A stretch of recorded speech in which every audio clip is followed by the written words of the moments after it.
Shadow. If you didn't see that, well, check out Shadow every weekday morning at around noon Eastern Standard Time, where you will see Shadow and various guests on his channel talk about just whatever they're talking about. Sometimes it's me, sometimes it's not. Tonight, it is close to bedtime, but I decided to do some painting. And since I'm doing some painting, I'll turn the old Streameroonie on, just see what happens. All right. I restarted my computer, so like a lot of stuff is trying to restart right this second. The one that bothers me the most that I need to really figure out is Gilded, because I haven't been on Gilded in forever.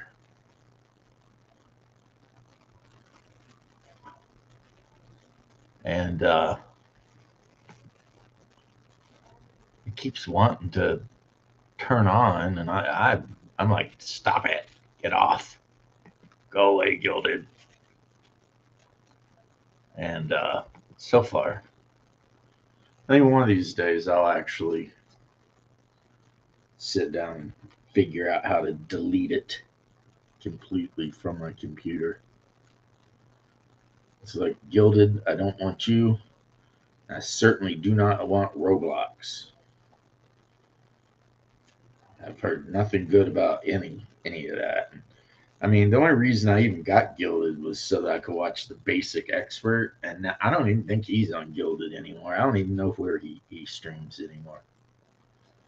I haven't been able to catch a Basic Expert show in forever. I haven't seen the Old Geek in forever. I mean, pretty sure I subscribed to their channels. I'm just not getting the updates. Not that that would be new. I mean, like I said, I found out I was actually Dungeon Professor explains very succinctly how the algorithm actually works, and it's lovely. It's lovely, you know. Basically, I put a video out, and it sends it out to a portion of the people who are subscribed to me.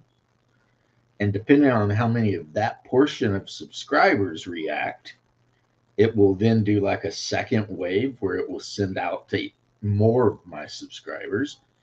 And pretty much if enough of the subscribers react, then it might share it with non-subscribers. See, I didn't know that, and I always wondered. I was like, why is it that my shorts do amazing? I think, you know, I put a short out, it gets thousands of views. Now, granted, obviously, shorts are not a commitment the way, you know, a 30-minute long form video might be, but still. Um,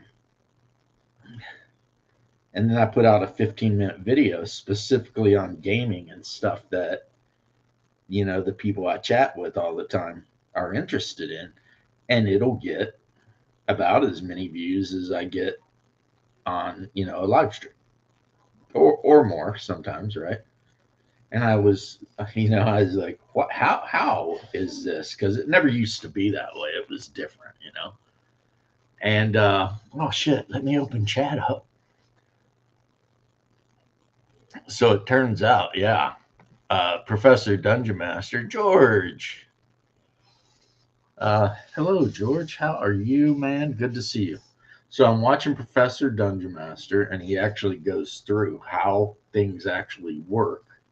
And I have no doubt that he knows, you know, because he's a bigger channel. So he's probably, I mean, in theory, I supposedly have a YouTube contact that I can contact. I'm never going to, but in theory, I do. Uh, but when you have like as many as he does, you definitely got somebody you talk to, right?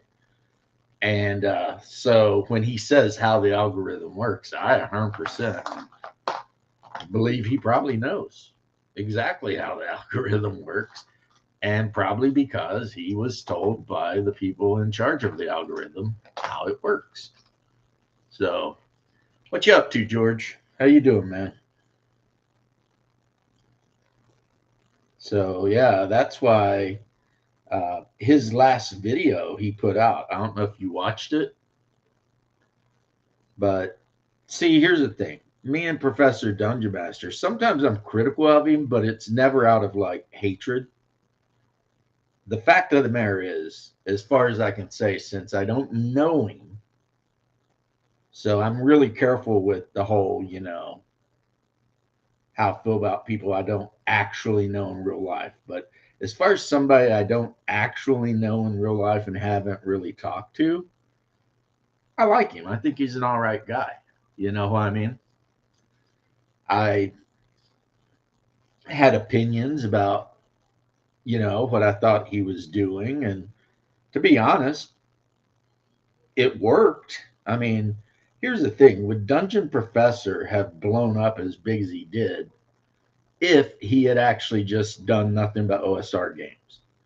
And I think the absolute answer to that is probably no, you know, because even he says in his videos, the videos that people show up on his channel to watch are the ones where he's complaining about WotC or talking about WotC or whatever critical role they're doing, right?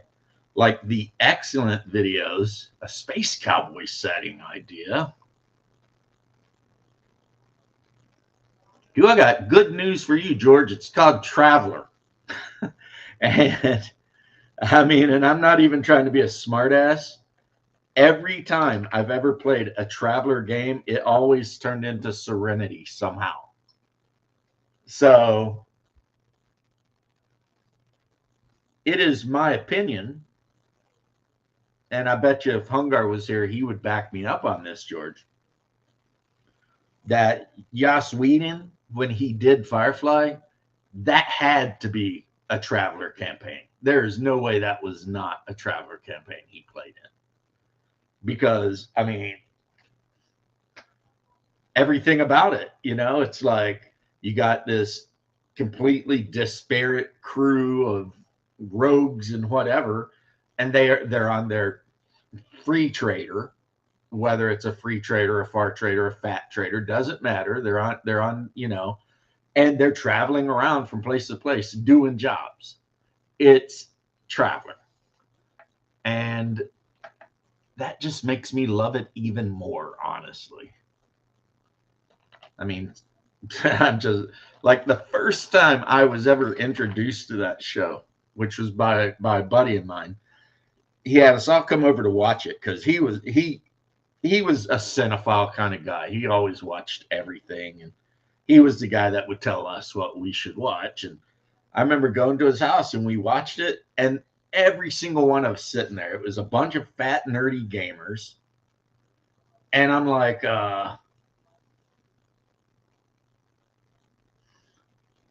no, you don't want Powered by the Apocalypse. That shit's lame.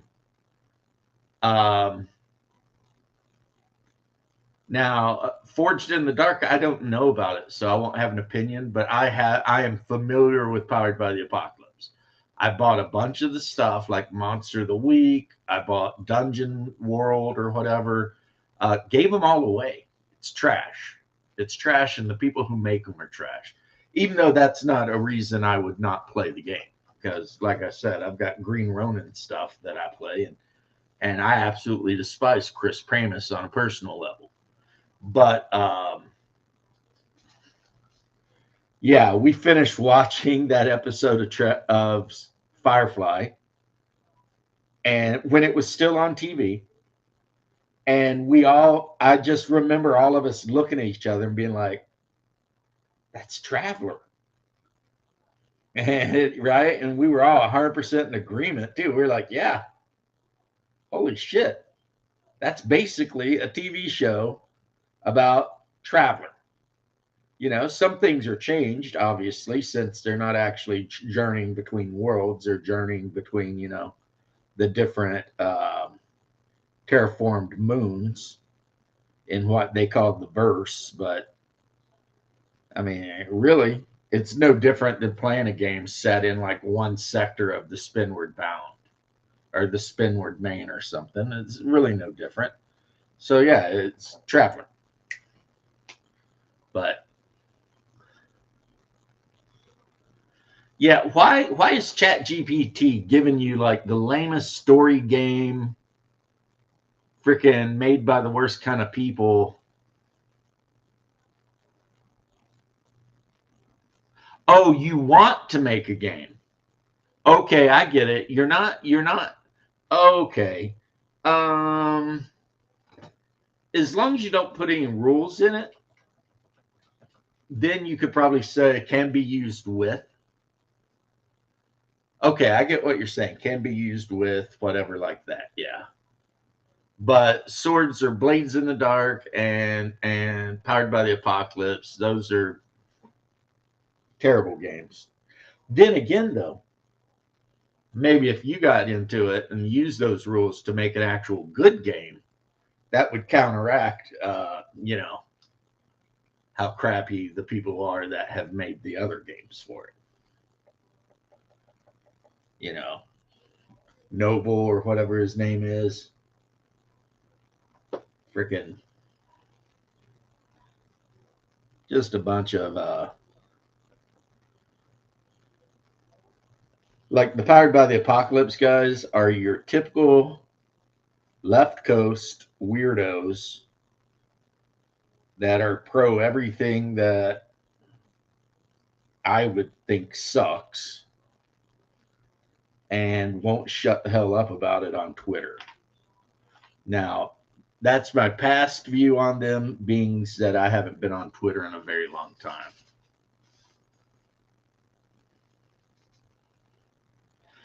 Yeah, see, the 2 dice 6, that's Traveler. I mean, because in Traveler, you roll a 2 dice 6, add skills versus basically an 8. And if you beat the 8, you succeed.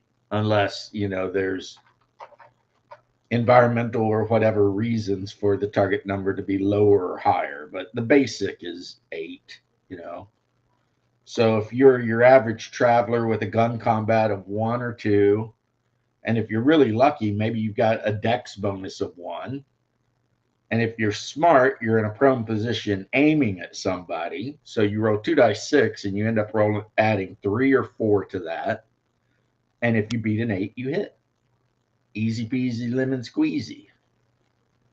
I mean, one thing about the Traveler system is it is more of a simulationist system than a lot of other systems. Yeah, they sound that way, but they're not. Like the Apocalypse engine is I guess what they call player facing, because the DM doesn't roll any dice at all for anything. What happens is, let's say the player's fighting goblins, the player rolls the dice, and if they roll under a certain number, then the player gets hit and takes damage. If they roll above that, then they get hit and the goblins get hit, so both take damage. And then if they roll really well, then only the goblins take damage.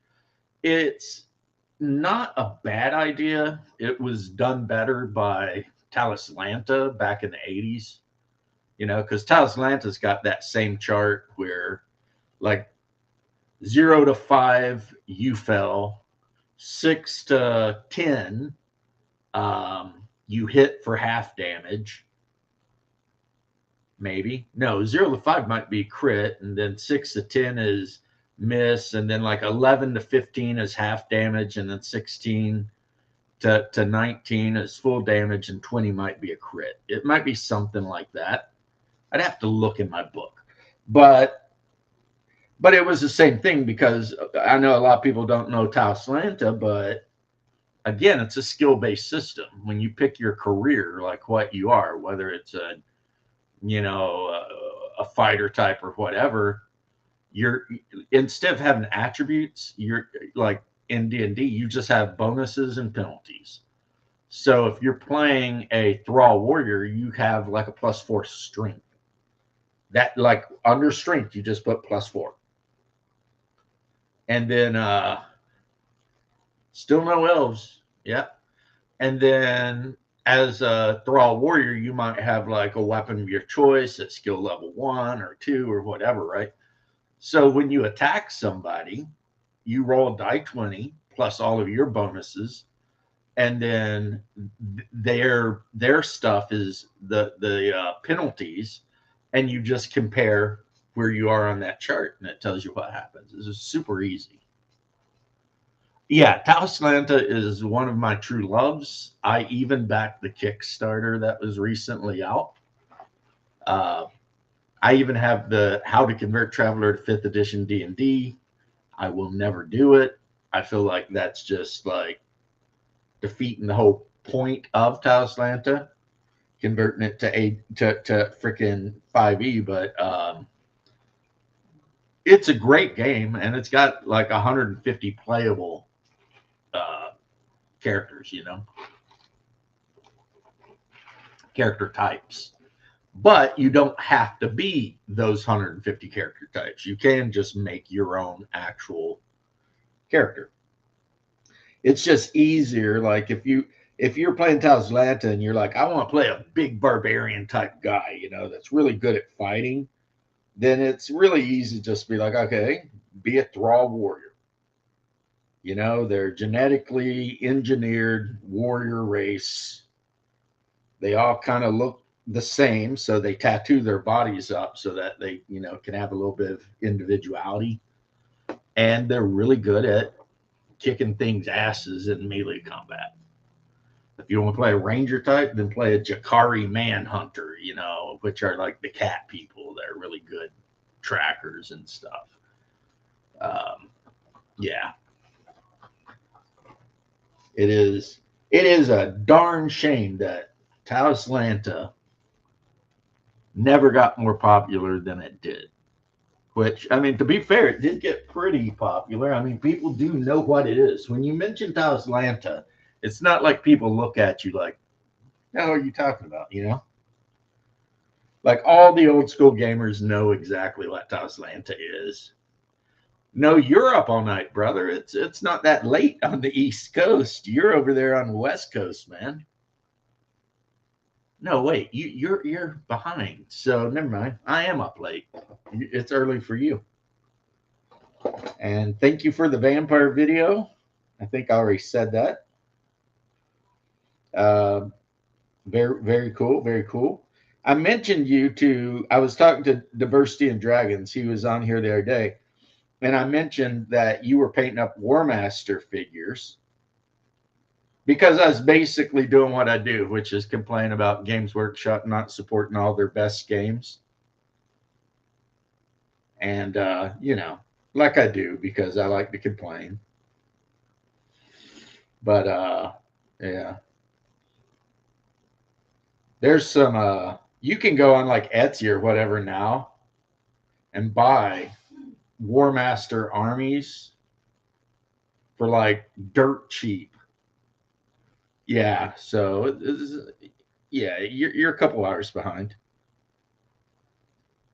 I mean, if though, assuming that you don't care about whatever and you're just like, I just want to play War Master and whatever. Yeah, there's a company, I forget the name of them, but they were selling like a whole Wood Elf army was very affordable, and it was all like in 10 mil or whatever War Master uses, and they've got all kinds of different stuff like that now. So, which is good. And the other thing is you can go on Etsy if you want. You can find all the Battlefleet Gothic ships you ever wanted 3D printed. So, and so pretty much all the games that Games Workshop has abandoned over the years, you can just go on Etsy or something and either find the STLs to print them yourself or just get them printed and sent to you. And a lot of times, one's about the same as the other, really. And so that's why I have, huge Balfleet Gothic uh, fleets, because, some of them are actual metal Games Workshop ships, and some of them I just bought, um, from Etsy or whatever. And when I set out my little Starfield and put the asteroids on it and decide to play a game, no one gives a shit, especially since the ships are identical. You can't tell them apart. And same with the Man of War ships. I have my actual Bretonnian fleet, which is an actual Games Workshop Bretonnian fleet. But then I've got 3D printed Bretonnians to go with it. And until you pick them up, you can't tell. They are identical. And I'm sure that's probably against some law somewhere, but I don't care. I don't really care. You know, I'm playing the game at my house. The rules are the actual old rules. I still have them. So, uh, yeah. So I still have my actual Games Workshop Man of War and Balfleet Gothic rules. It's just, and I still got my Blood Bowl rules, even though I'll never stop bitching about the fact that Games Workshop, it seems like their favorite thing in the universe to do is nerf my freaking Dark Elves in every game. Whether it's 40K, Fantasy, Blood Bowl, doesn't matter. If it's Dark Elves, they're nerfing it.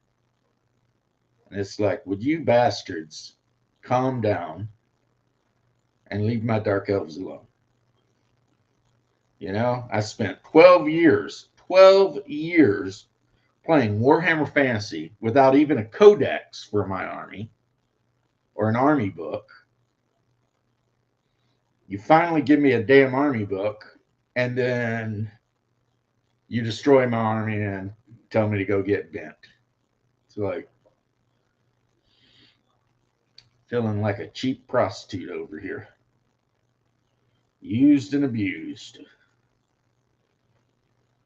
Anyway, I'm painting up some of the things that actually terrorized me in real life. Giant catfish. Yeah.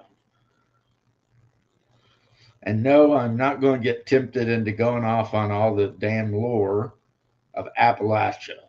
But let's just say there's a reason us guys from Eastern Kentucky, a lot of us have opinions about catfish. One, they're delicious. Two, they might eat you. Depends. Can go either way. And these catfish, I was wondering what the hell that was on the side of them. I'm like, what are those squiggly lines? And I figured it out. They're ills. They're like ills or lamprey or something. So I'm like, all right, that makes sense. So yeah, Crown of Command plays Man of War. Well, I think I've seen Crown of Command's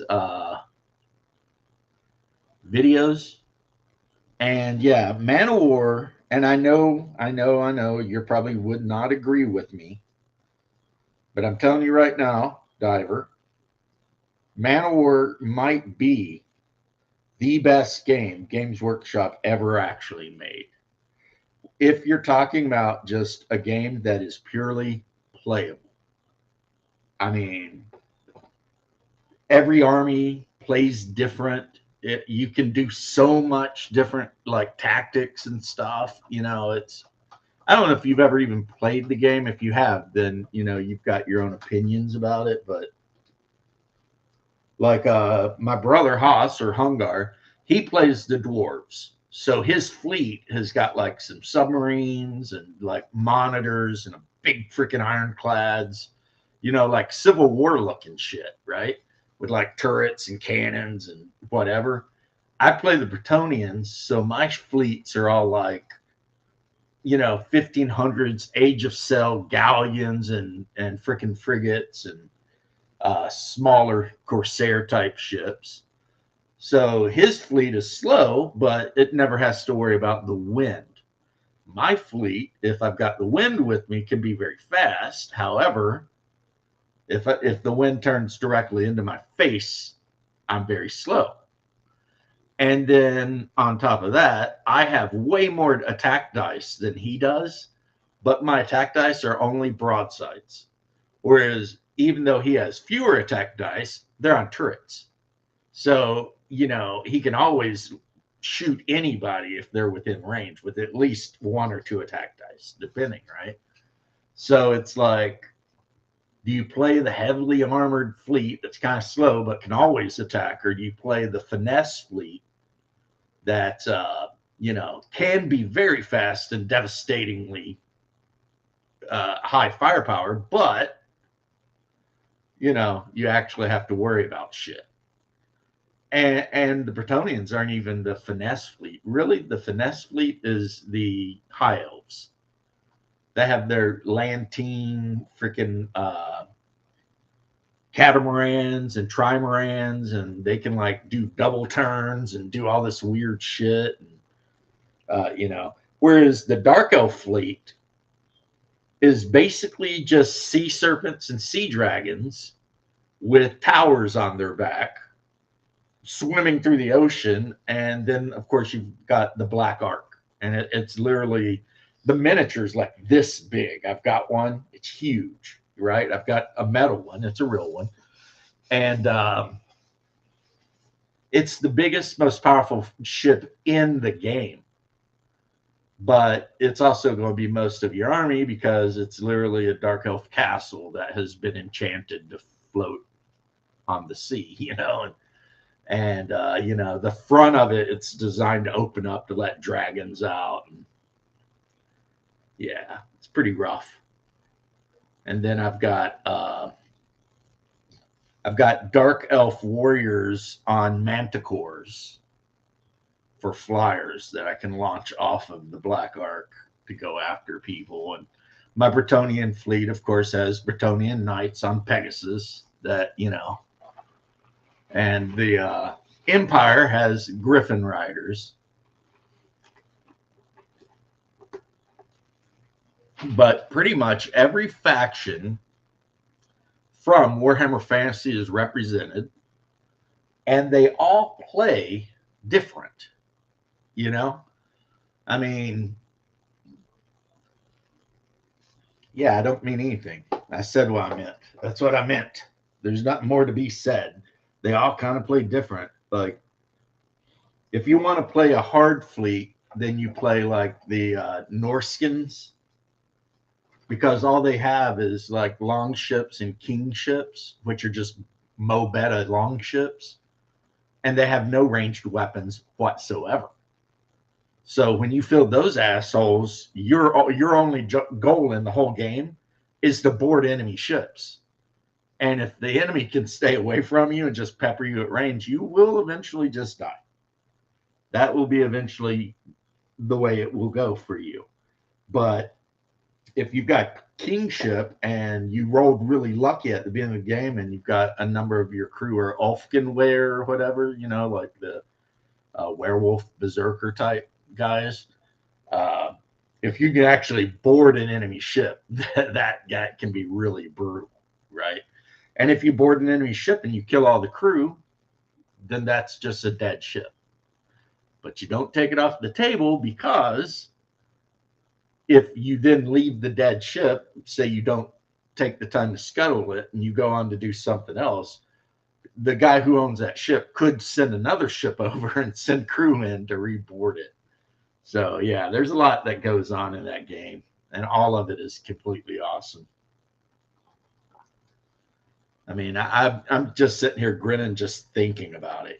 That game is just so cool. It really is. It really is just such a good game. And unlike a lot of games that like I play because I love the lore, Man of War I play because, well, I do love the lore still, but I actually love the game. It's just such a well-made game, you know. It's like you fire your cannons, you see if you hit cells, the hull, whatever, that you can, you know, catch an enemy ship on fire, you can blow a cell off and slow it down. I mean, these ships, you know, you mark off where they take their damage, and you've got counters that equal the crew, and you can do all this stuff. I mean, yeah, it definitely um, Games Workshop's best designed game. I'm not sure who designed it, but they deserve a raise, whoever it was. They did a great job. So yeah. But right now, I am painting a barbarian woman who will probably end up being my wife's berserker in Hyperborea. Let's not want to focus in. There we go. That's a little better. I need to do highlight on the muscles, and I need to put some eyes in there, but that's basically it. I guess I could put like a weapon on her back or something, give her, because I have all kinds of spare like weapons and swords and shit I could put on her. But um, so now that she's got the skin tone she's got, I'll take a Peller skin tone and I'll just hit the tops of the muscles to really show them off. And then when that's dry, I'll probably take like a really bright blue paint. I've got the perfect one right here, this sea blue. And I'll paint some like uh, tattoos on her because her character's got, you know, like knot work and stuff on her, being that she is a Norse berserker, worshiper of Thor, etc., etc., etc. These catfish, I think I need to put a wash on, and then they can go. They can go into the. Well, I need to do their eyes and teeth, and then they can go into the box. So.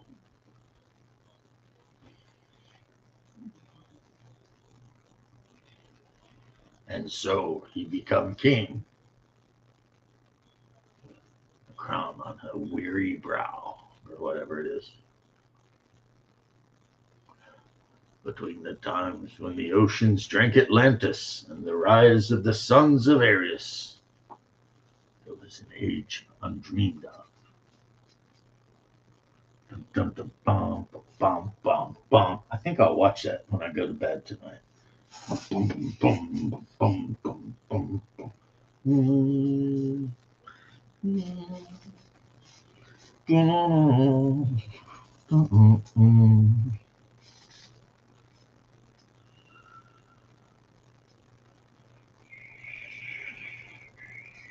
Kind of went in my own little world there for a minute. Yeah, Mako was the best, dude. Doing some airbrushing, nice. I don't know. Maybe one of these days I'll actually bring my airbrush in. I've got a spot I could put the compressor under there. I could bring it in, and it wouldn't be a thing at all to have it in here. I just have to put something down to use it, you know. But yeah, between the time when the Grognards drank Talislanta and the rise of the sons of Gygax, right? How you doing, Oma? Now I never see you anymore, except sometimes when you're on Shadows. I hope you're doing well. Geesh. I also have this chick I'm painting up, and yes, I know. Damn it. Fumble fingers over here. I was going to say, yes, I know she looks like a vampire kind of right now. She's not actually a vampire. She's a Hyperborean. So that's why she's so tall and so pale. And she's got red hair, since Hyperboreans, generally they have really pale blonde or really black, and then very rarely red. and their skin is always like this bone white. That's what I figured. I didn't think you were mad at me or anything. I figured you're just busy. And so this figure is destined to be the wife of one of the players at my table. And I mean the figure. I mean, he's already married to the woman. She's a day walker, yeah. Except this figure, if I put her next to another figure of the same scale, is like half a head taller. Because as a Hyperborean, she's like 6'7", something like that. And when I do her eyes, they'll be purple. Hyperboreans always have like purple lavender type eyes. They are supposedly, if you go by the ancient Greek myths, the Hyperboreans are the blonde-haired people from the north that the Greeks talk about. When they talk about the different races, which for them were basically the blonde-haired people from the north, Greeks, which are white people, and Ethiopians, which are black people. So to the ancient Greeks, every dark-skinned person was an Ethiopian, and every pale-skinned person was basically a Hellene. And then these tall, really pale blonde people were supposed to be Hyperboreans. Now, in real life, we know that was all like just stories they told, but in the role-playing game, which I love, no, Hyperborea was a continent where the North Pole currently is, and it got snatched off the planet by ancient Lovecraftian gods and shot across the solar system, and now it hangs in orbit around Saturn. So, yay. And I've got all my little players that are running around it. I've been getting some figures done today. I'm pretty happy. I've got quite a few done. Right now, though, I'm just looking for my flesh wash and also my pale flesh. Okay, here's my elfic flesh. That's what I use for Hyperboreans. Yep, elfic flesh. Carne elfica. That's Vallejo game color. Carne, meat. So elf meat. Literally, that's a translation. Elf meat. But I also need my. I've got some Guilliman flesh wash that I have thinned down about 50-50 with water. So when I do like a flesh wash on really pale figures, I use the really Arapi. Okay, there you go. Yeah, I know the Romans didn't have the blonde people, but they added Mauritanians, which is basically everyone from around the Mediterranean, where it was called Mauritanians, so Berbers and whatnot. It's weird the way people, classified each other back in the day, man. It was like, there we go. There's my Guilliman flesh. Yep. Not much left in there. Might have to take a little bit more of my big old bottle of airbrush medium. Give her a shake. I mean, I could just use water, but the airbrush medium, I think it might be a little bit better. Thin that way down. Because, I mean, while I do want to get the cleavage and everything to be a little darker, I don't want to actually make them darker. So that's a trick. When I've used a shade or a contrast till there's very little left, I just water that shit down and use it. I mean, contrast, if you water a contrast down, thin it out. I should say not water, but thin it out. Omanal, it's on YouTube. It's 6 hours long. It's the Hyperborean saga or whatever. It's one video, 6 hours plus, and it's everything he wrote about Hyperborea. Uh, Everyone I've sent to watch it has come back and said how much they loved this story or that story, but didn't care for this one that much. So, I listened to it and I liked it all because it's very, very R.E. Howardish, the feel of it. But it might be just a little weirder, a little bit weirder. Like the story, The Door to Saturn, I actually really like that one. And that's in that one, this wizard jumps through a portal and ends up on Saturn. And then this inquisitor, priest of a religion that's out to get the wizard, follows him. And then since they're both trapped on Saturn, they end up having to work together. And it's really good. It's really good. A maybe well-known thing, but I'm going to say it because, I love to share info because that's just how I am. Clark Ashton Smith was actually going to quit writing, and Lovecraft convinced him to continue writing. So, Herodotus said the Ethiopians were the most beautiful people in the world. They drank milk and ate boiled meat. Oh, yeah. Well, I mean, I don't doubt that, George, mainly because the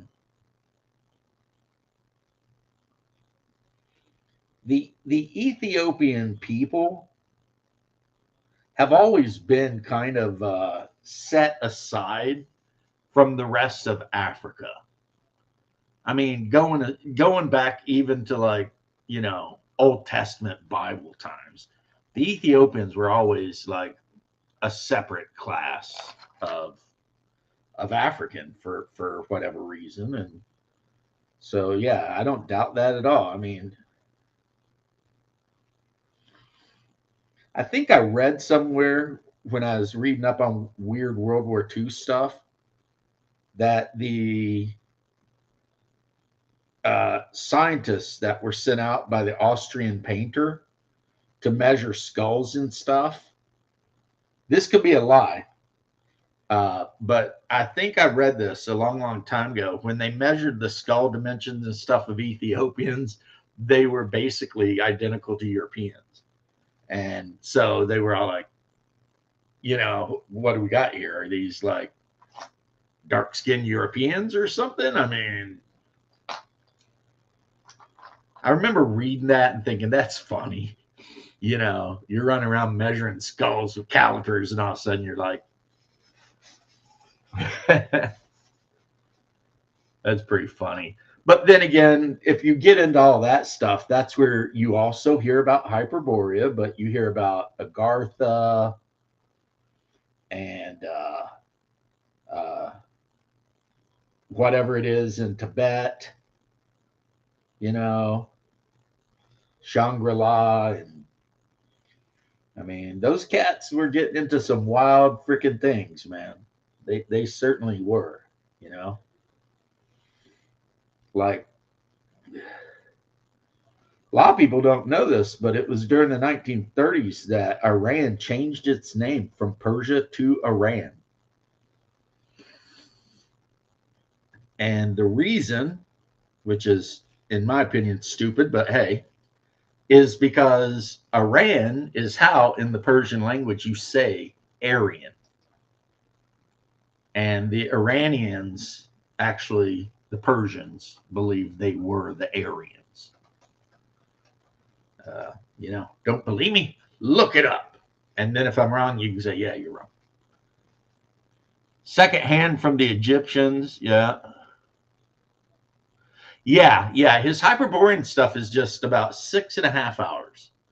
And it's a lot of stories because a lot of the stuff he wrote for his Hyperborean Chronicles was just, again, it was short stories he was writing for like Weird Tales and whatever else like that, you know?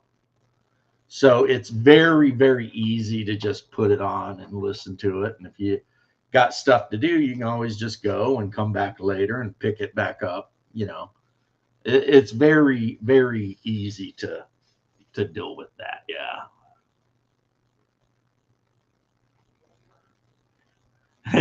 Instead of I ran instead of you ran or we ran.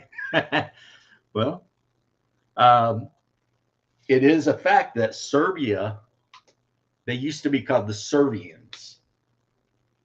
And then after they had been enslaved for so long by the Turks, they changed the name of their tribe from Servian to Serbian. Kind of like how Turkey recently changed its name when they realized that the way they spelled the name of their country was the same way we spelled, the bird that people eat on Thanksgiving. So that throw like some extra symbols in there or something, some umlauts or something. That's one good thing about life. Life is pretty amazing when you think about all the full of shit people do. Yes, the Aryans would be the descendants of the sons of Arius. If you wanted to get more biblical about it, they would be the sons of Japheth, who was one of the sons of Noah. Noah had the three sons, Ham, Shem, and Japheth. And Japheth would become the father of the Aryan people. And that's only if you consider all Indo-European people to be Aryan, which a lot of people do for some reason. So yeah, that's some Old Testament shit right there.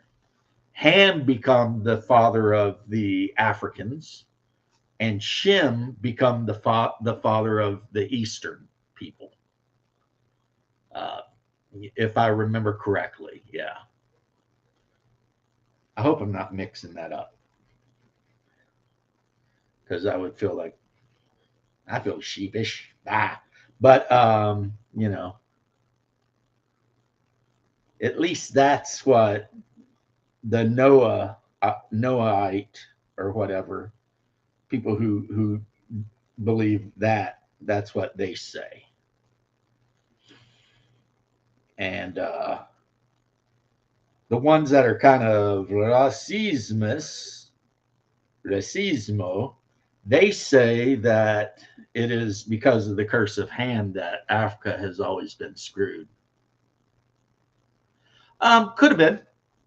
Could have been. I mean, if you think about the whole, it's not like Atlantis was the only supposedly continent that got sucked under the ocean either. There was Atlantis, Lemuria, Mu, however you say that. Um, there were a couple more, I think, and like in those old stories, at least the ones Ari Howard was writing about, like Atlantis and Lemuria were constantly at war, and a great flood came, and boom, down they all went. Now, honestly, if you're asking me as kind of a skeptic type dude, there's a couple of things that could have happened. One of them, of course, could be that these are memories of civilizations that existed. Hey, Janet, how you doing? And good night to you, ma'am. Thank you for saying good night. That's what I was going to say, Omanal. I was going to say there is the whole fact that there could have been civilizations before the ice age melted. And when the sea levels just jumped up to by like 100+ meters. Okay, an example would be the Black Sea, south of Crimea. It didn't exist back then. It just didn't even exist. And then when the Ice Age came to the end, over the course of probably a day, boom, you got the Black Sea. The Mediterranean Ocean probably didn't even exist. Africa and Europe were connected. And then when the sea levels rose back up, uh, we suspect, I can't say we know, but we suspect that Ireland, the United Kingdom, all of that was connected to the continent. And that region was called Doggerland. And then gone, you know? So if you were to take like, you could probably go online, right?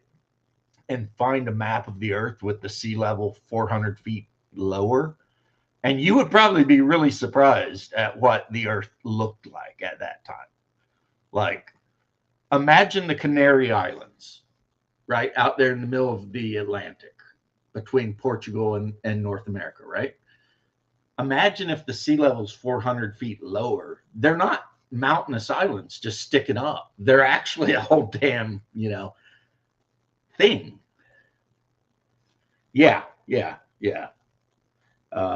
Now you're not wrong. I think it was after the Ice Age, right? That Daggerland just gone. So, I mean, I tend to believe the Bible in essence because it makes me feel better and explains stuff that I don't understand necessarily. But a lot of the science we keep freaking finding is kind of in its way going along with it. Hey, What up, Big O? yeah, people won't act like it's, oh no, that's too extreme.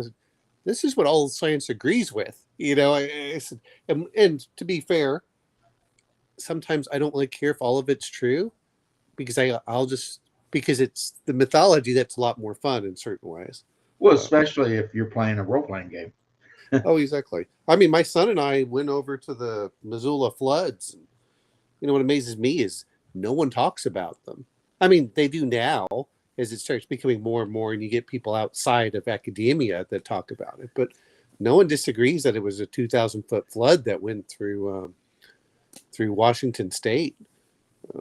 I mean, they did in the 1930s, but after that, they said, "Oh no, this is how high it went." And I had a friend of mine who went to the University of Montana at Missoula. He's like, "Oh, what floods? Like, you literally see the lines." Because I visited there. You can literally see the strand lines up on there. So I took my son out there. But yeah, I mean, to say that there was no great flood, you're like, well, that's verifiably false. You can prove that. It's just like Doggerland. For the longest time, they had fishermen that were pulling up artifacts. And people are saying, oh, no, they're just making this up. I'm like, I don't think that they are. And then they said, oh, yeah, well, it existed. So, well, Russian scientists that have dove down in the Black Sea, which is a weird sea because once you get so far down, there's no oxygen. Yeah, well, that's actually pretty normal for a lot of places. So then they found like village sites. Yes, that's what I've heard. Like 400 feet under the water. I mean, yeah, it's like, there's nothing. It's like, well, they couldn't have been. Well, obviously they were underwater, so that had to be before this. So that had to be during the Ice Age. Jericho is 8,000 BC.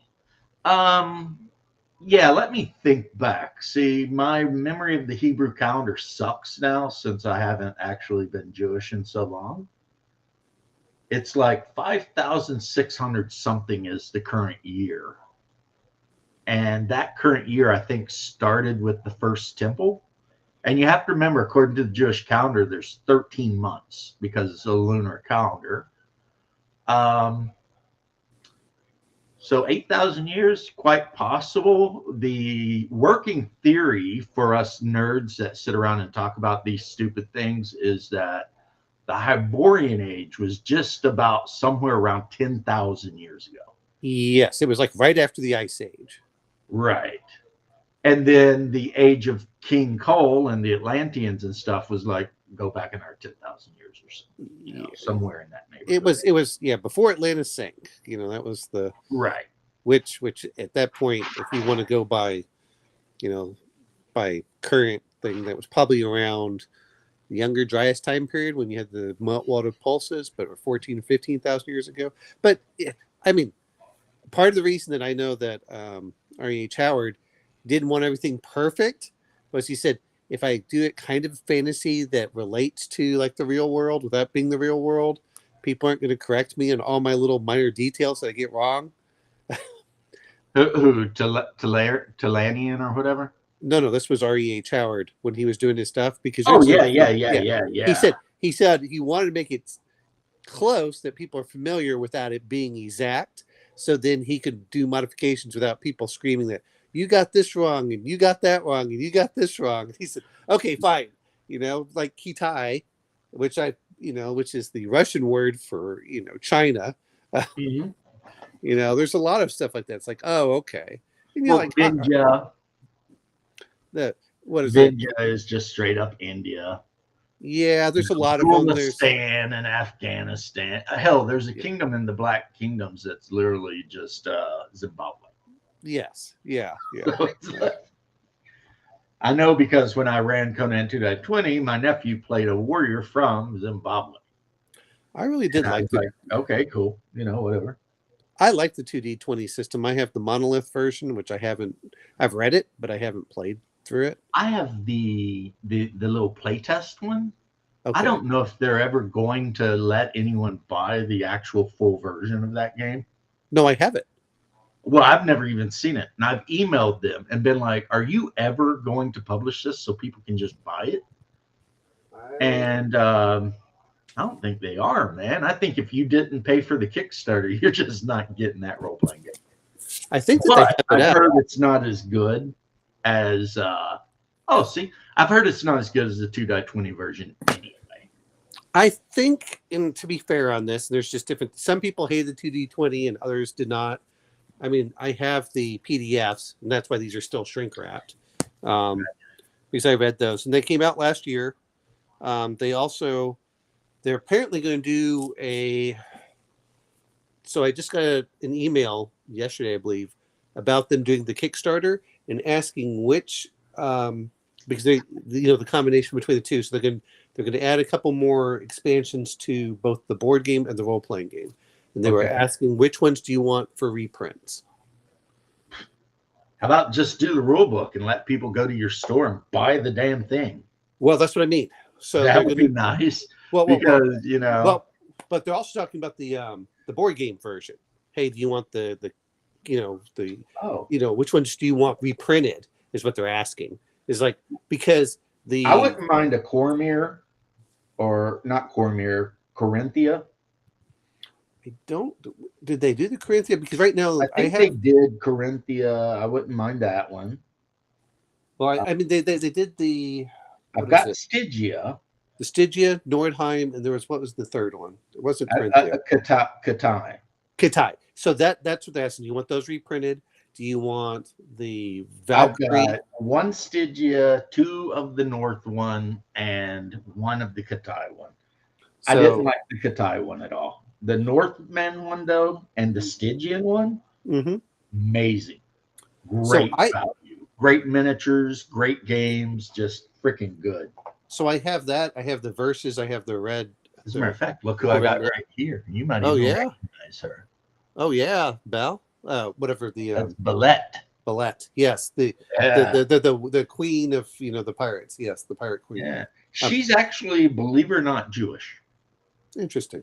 The Shemites are the original Semites. Yeah. So, since she's a Shemite woman, she's a Semite. So I got everything except I don't think there were like a couple ones that were exclusive that I couldn't get because I tried getting them and you lucked out. You got all of them the smart way. I had to freaking root around on eBay. Oh yeah, begging and freaking looking for everything I could get. I paid like more for one of the Nordheim boxes than I did for the core game. I got the reprints because they came out with another one of their Kickstarters. So I said, hey, I'm going to back all these. So I spent way too much anyway on it. But you didn't spend as much as I did, is what I'm saying. Yeah, that's true. Because I had to, like I said, I had to do it the hard way. And believe me, But another thing I've done, homie, I don't know if you've looked into this, is like I've got like units that I use in Oathmark of Pictish warriors and bowmen. Okay. So in my Oathmark, which is a rank and flank Yeah. game, right? I can field an army of Picts led by the one shaman and Yes. throw in like the demon, the forest demon, and I've got this guy and I forget. Oh, you know. Oh, okay. Yeah. No, I see it. He's Yes. some kind of great old one twisted monster Yes. thing. And of course, I've got the giant Rouse snake that has like a skull for a rattle, and I've got. so I mean, the miniatures you get in those boxes, like this guy right here, which I'm thinking about. I've done his Yeah. flesh, but I'm thinking about taking a pale blue wash, like a That's really what I would do with it. Yeah, I would do and go that. over that flesh so that he has that blue look. So the role playing game works really well with the miniatures. So they made them compatible. Um, Yeah. so now, when I say compatible, let me rephrase this: it's not a one for one, but basically, if you have a miniature, they have stats for it. So, Well, that's cool. and when they released the role playing game, they gave the option of buying basically all the miniatures. So that was part of it. But I had already had the miniatures, so I said, why am I going to try buying the second set? So I just went for I went for the 2 books and the DM screen and a couple other things. That was about it.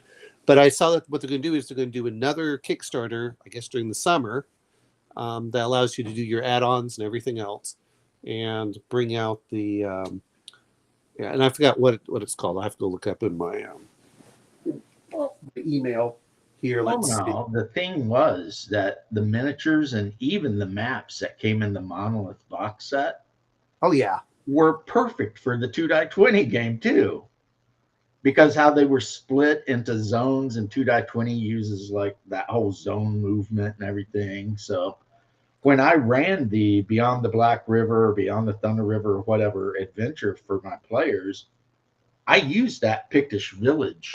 Oh, I love the Pictish Village. Map I think and all it's a that. great one. I used Yeah. it for my axe game for bugbears. What's They're up, like, Big what? James? They were like, well, what are we going to use? I said, I'm going to use that because I got the PDFs because I bought the whatever it was, where you could buy all of it from Modifius before they went out, before they Right. got rid of the license. You're right. And I bought all the PDFs for it, and it include the monolith stuff. Did And somebody so just? Oh, I just took the JPEG and put it into the Foundry. Like, here you go. Sometimes I have bought like what is the What's up, James? the campaign cartographer. Hey, all I right. bought campaign cartographer, but mostly I've just grabbed the maps that already exist and just throw it in there just to save myself a lot of time. Omenal, this is Cold Iron Skillet. Cold Iron Skillet, Omenal. Howdy, Obenell. Oh, excuse me. If you're wondering who does all my thumbnails, it's that guy. Oh, cool. It's me. It's that guy.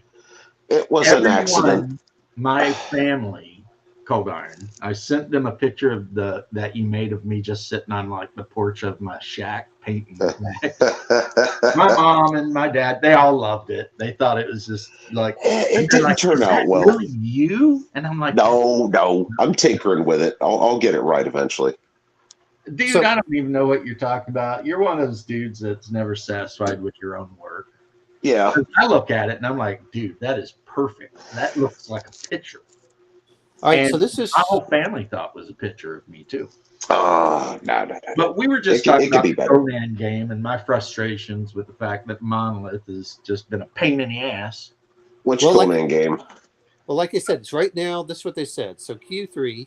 So if there's anything else you want to pick, we're going to be doing Tales of Tortage, which is basically Pirates, Sea Raiders, and Lawless Shores, and then they're going to be doing Zamora. Okay. And so they're going to include the miniatures with that, along with. So it says whether you choose the board game, the RPG, or both. So they're going to do a lot of reprints for both of these. Well, I'll probably, if I do it, I'll probably do both because I need more of those colored rings that come in the core box. Yes, I think I bought an extra set of those. I bought some extra dice. I bought their special miniatures with that along with what's Turn that down. Yeah, well, I still love and own Cold Iron, the Modifius Conan 2-20. yeah, I do too. I like that. I like the system a lot. Yeah, That one was a little intimidating for me. but I ended up Modifius- passing the books to my buddy. Oh, I love them. I thought they were Modifius actually easy ended to up understand. pissing off R.E. Howard's estate. So then the games went to Monolith, but Monolith, being a French company, they just do shit however they want and on whatever schedule they want. I mean, they do a good job, though. I can't show you the cover of some of my Monolith stuff because it would get me banned from YouTube. So Oh, Tencent, by my understanding, was Tencent is a Chinese company. It is a big Chinese company. And Gaming. so what happened, by my understanding, was not so much the stuff that they did.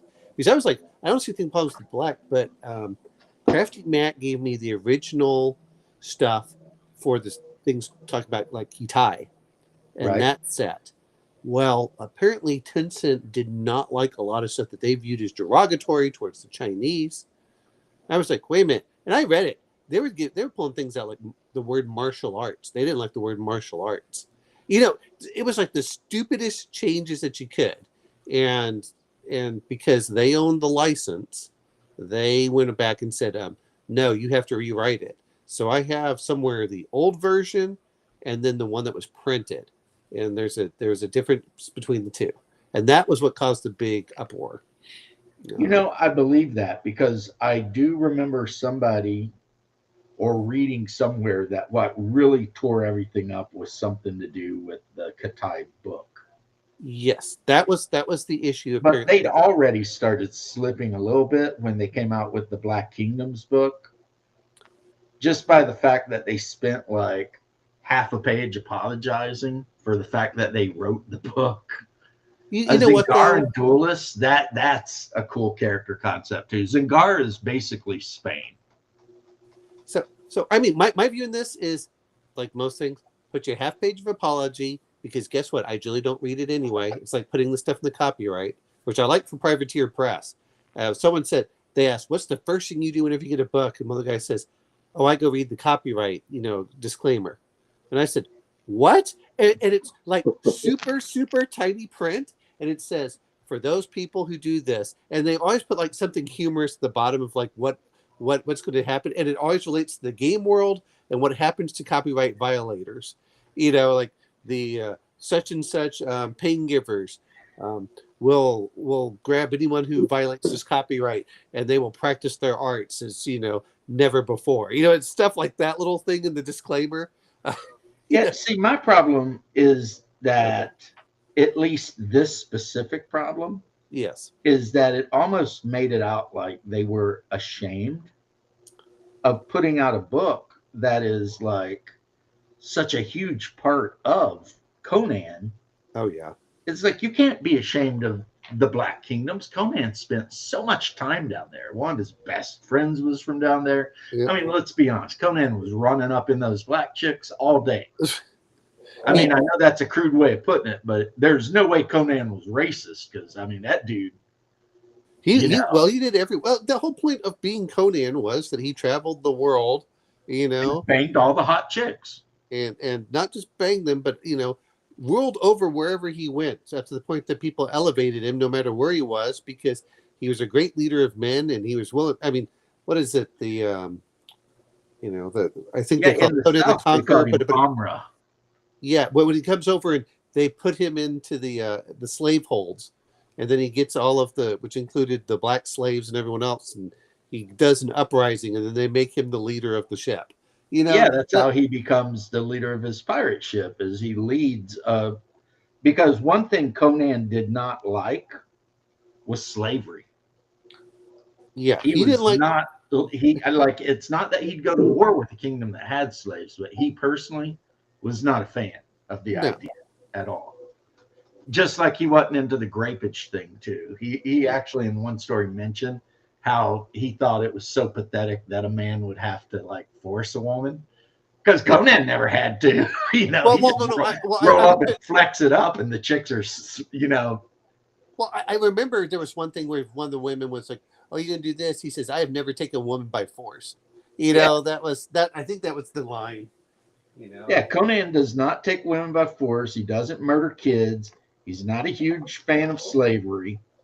I mean, he does have. I'm not saying he's a great guy because he will sneak up behind an enemy of his and cut the dude's throat, no problem. But at the same time, he does have, you know, a code. Okay, so wait a minute. I do have my third book. I forgot to show it, but yeah, that's the. So one of them was the Adventures.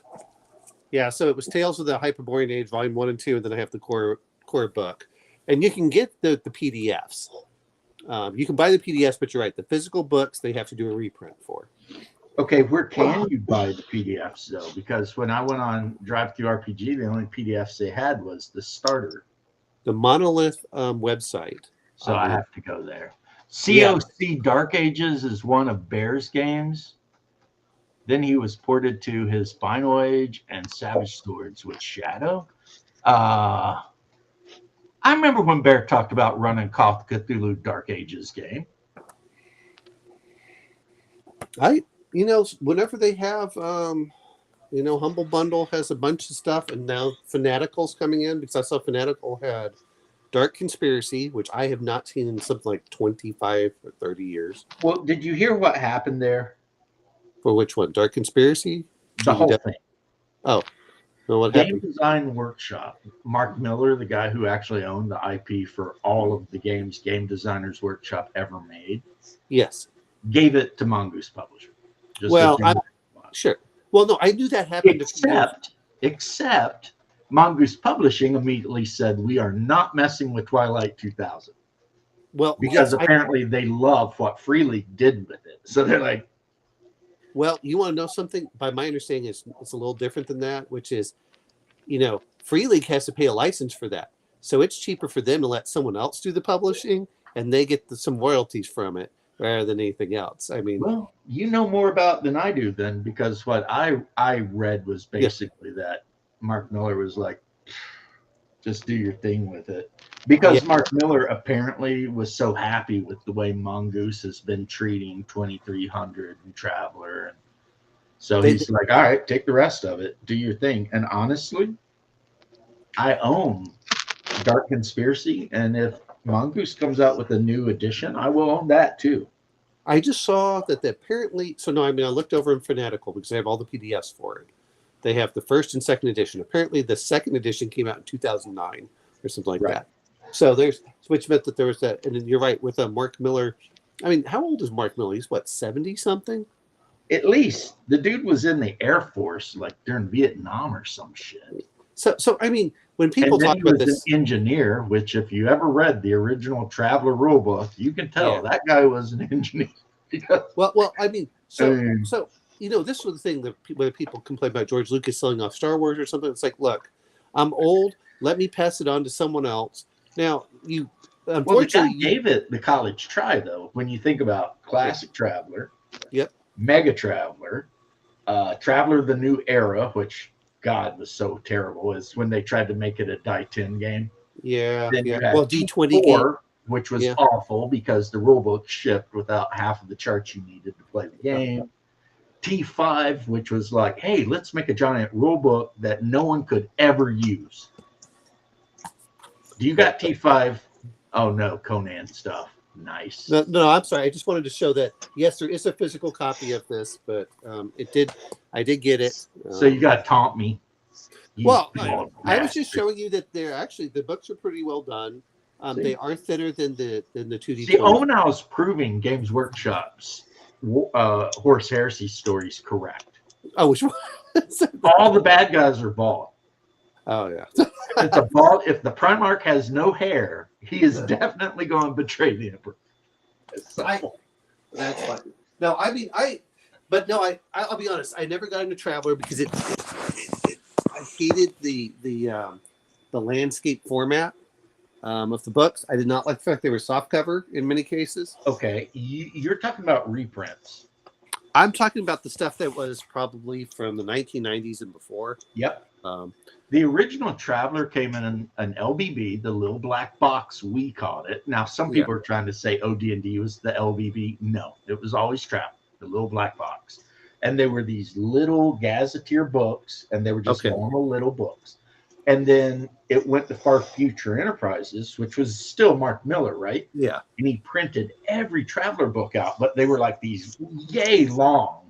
They were the same. They were the same thing that the old BattleTech technical readouts were. Yeah, it was like this. Yes, yeah, just like one that. of the books, depending on the color, would have like if you had the green one, which I do right here, it had every one of the full-length adventures. And then like the orange one had every one of the double adventures. And then, God, I hate reading those too. It's like, why didn't you just print them? But the reason is because they literally just photocopied the old books and print them. So I mean, I think the first place I saw Traveler was Enterprise 1701. And I looked at them. There was no real artwork. And the cover had no artwork in the front. It was just black. They had like, book 1, 2, 3. Yeah, it's black with the red line that says Traveler. Yeah, it says like book 1, 2, 3, 4, whatever. And I said, as much as I said, no, that just isn't for me. I heard a lot about. So when Mongoose brought their stuff out, I actually was reviewing the game. I hadn't played it, but I reviewed it by reading the rules, and then I always try doing character creation. And what was the other one to do? Like if you ever say, "Hey, how to build up the ship." So you want to do character creation. You want to do like a mock battle. Yes. Just I also do a basic idea of it.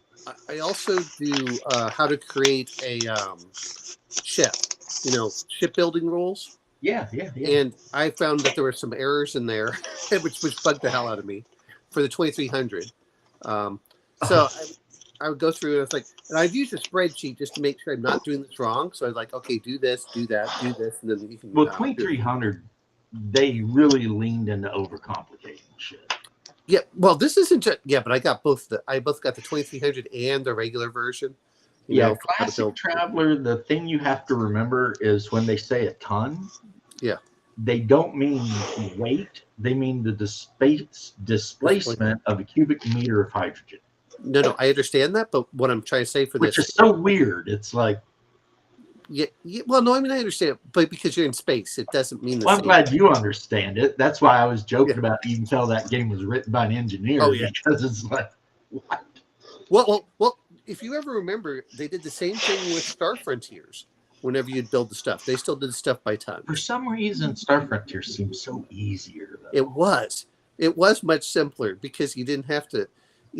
I hate saying this because you'd have to do the iterative stuff. Reminds me of when I actually did programming, not programming, but I'd have to do design. It's like, well, you do this now, go back and redo it here, and it'd be an iterative process until you get close enough. It was not like do step 1, step 2, step 3. It's like, well, you did this, now you have to go back. Now, if you added some people, then you have to go back and you have to recalculate the life support. And then that changes the tonnage. Then you have to go back and you have to keep doing this again and again until it finally iterates out. Right. So I did that, but I found that there were a few errors in them, or it wasn't clearly described. That said is for Traveler, I still like up to technical level 12, which is why I like 2300. Because it's close enough to it's futuristic without being so far futuristic as to be almost silly or just pure magical. Right. So that's why I like 12. And to be fair, for 2300, 10 is kind of the normal standard, with 12 being your cutting edge military. Yeah, I think in the new 2300, the only one that's going to have like tech level 12 is going to be like France and maybe the US.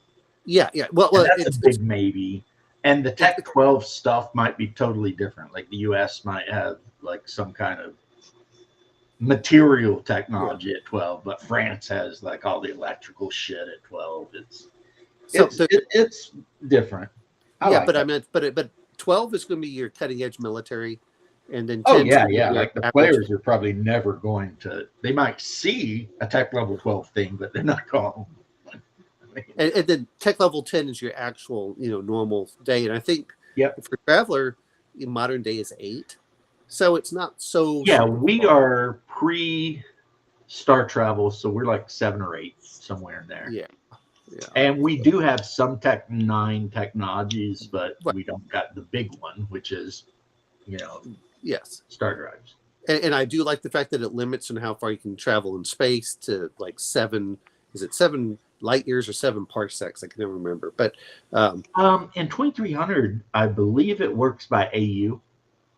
No. But whenever you go by stars, AU is only how far it is from Earth. So you have to have both AU and then the distance that you can travel. You're talking about the stutter warp drive, right? Yeah. I like that too. You can only go I think it's 7 light years, and then you've got to stop and discharge the stutter warp. Yes, exactly. Because if you don't, then every however distance you go past that, you run a chance of things just blowing up. So I really do. I mean, I like that. I have everything for 2300, I believe. Me too. So, I on Amazon. You are a nerd after my own heart, Omanel. So they had the special deals on Amazon, and then of course I got stuff on Humble Bundle and Bundle of Holding for the PDFs. But I would hold out until I saw that the prices dropped. The books are only $50, but every so often there'd be a sale for $35. I'm like, okay, I'll grab it for $35 here, and I'll grab it for $35 there. Now, Cold Iron, you kind of got into a really good sci-fi game if you ever decide to look into it. And that would be, Star Frontiers is awesome. The Bautech stuff you have. Yeah. There's a number of Bautech role-playing games. My actual favorite is MechWarrior 2nd Edition, but I'm an old bastard. Destiny is good.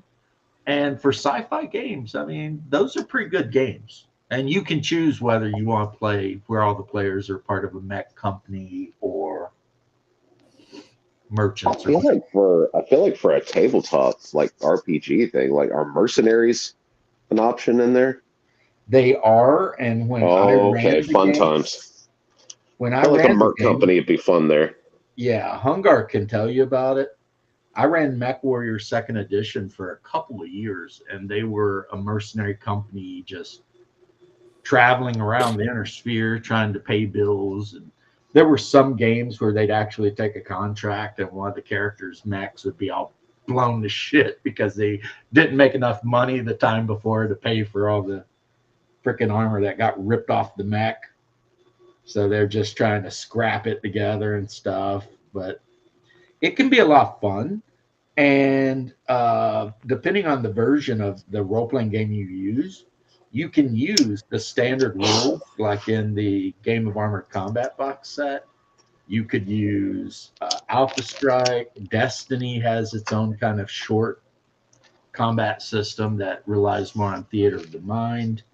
So, I mean, a lot of options there, and a lot of people, when talk of, and I'm sorry, I'll finish, but when talk of sci-fi comes up, you hear Star Frontiers, Star Wars, Traveler, Coriolis, whatever you hear.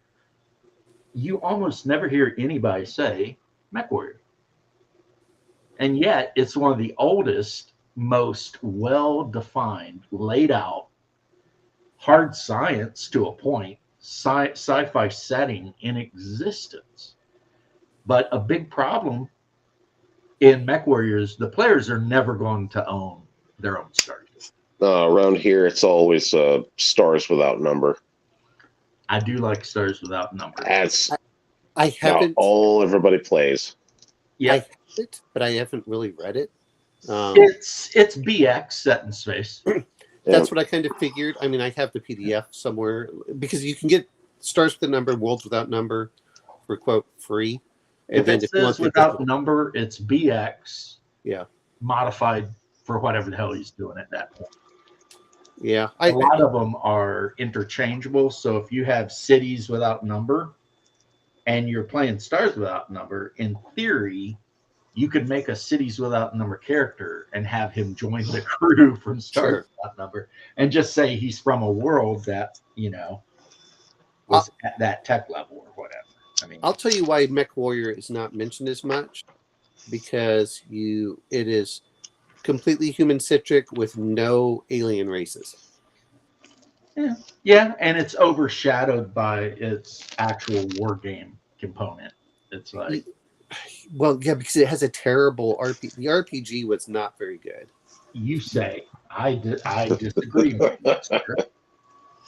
Well, I mean, I looked at it. I tried running it. It's Which one are you talking about, though? There's like 5. Well, it was the one from the late 80s, early 90s, Mech Warrior.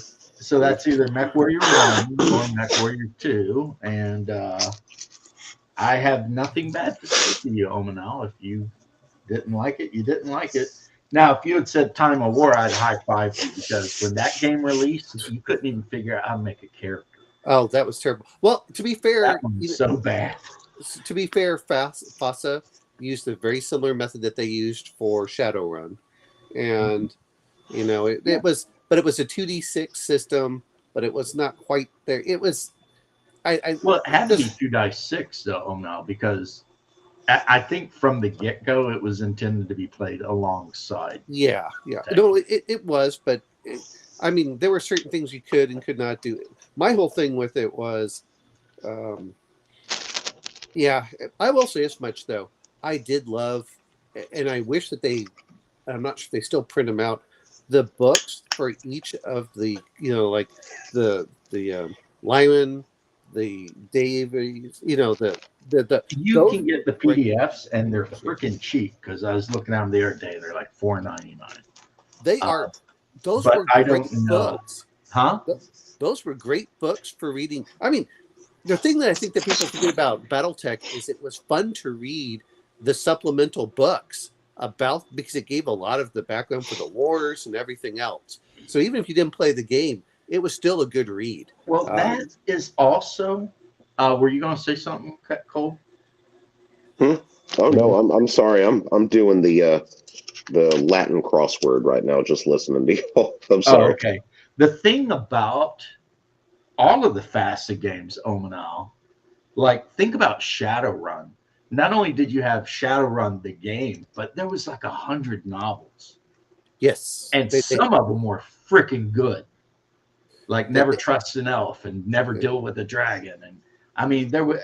And then you buy like the Native American Nations book 1, and you think it's a supplement, but when you're reading through it, there's the actual information you need for the game, and then there's all those little bullet points of different net hackers sending messages back and forth and trying to line up jobs and shit. And it's just like,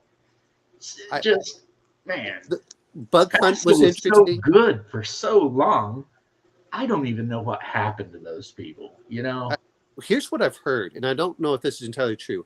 Unlike most game companies, which go bankrupt because they kind of have to redo the same thing. I mean, the same thing even happened kind of with White Wolf. Right. But what happens is, I think what they said is, hey, we see that the profit margins aren't going to be there. What we're going to do is we're going to just have the IP, which they sold off a lot of the IPs, like the Microsoft for Shadowrun. That's a Microsoft stuff if it's going to come for video games. That's where they made all their money. And right now, I think the only thing that FASA actually, I think, still prints is maybe Earth Dawn. And even then, that's kind of, it seems to be more like a shell company. Like, hey, if you want these IPs, we still exist as a company, but we'll let other people print the stuff out. That was kind of my feeling for that. Oh, yeah.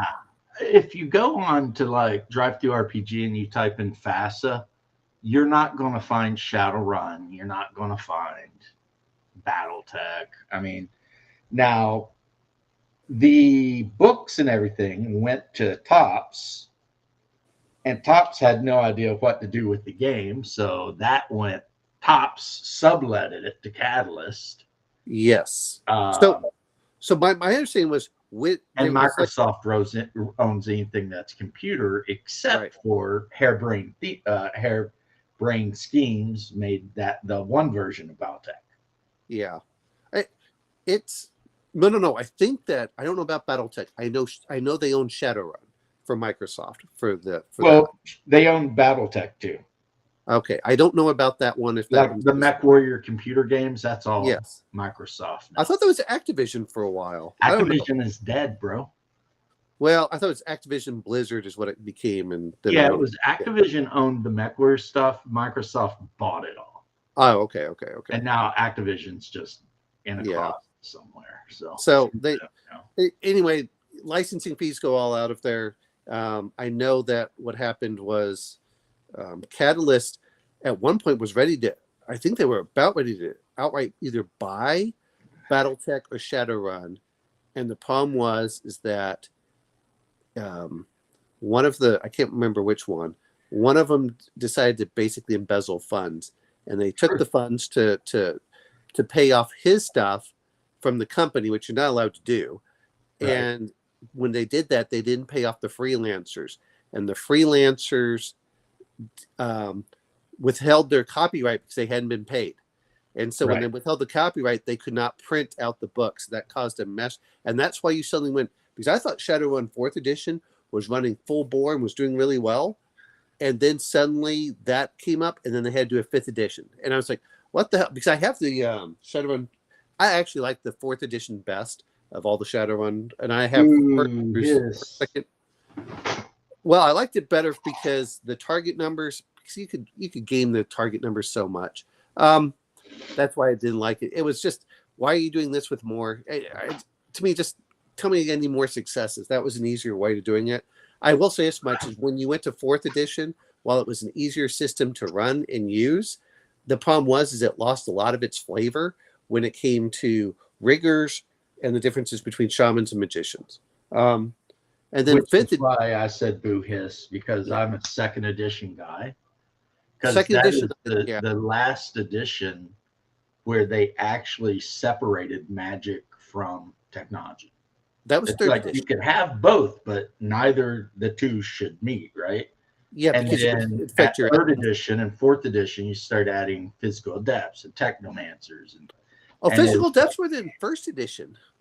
no, they're not in 1st. Yeah, Or they were second. because They my come friend in- was. they show up in 3rd. No, my friend played a physical adept in 1st edition. They showed up in 1st edition. Well, somebody may have allowed him because they were super nice. No. This is before 2nd edition was printed.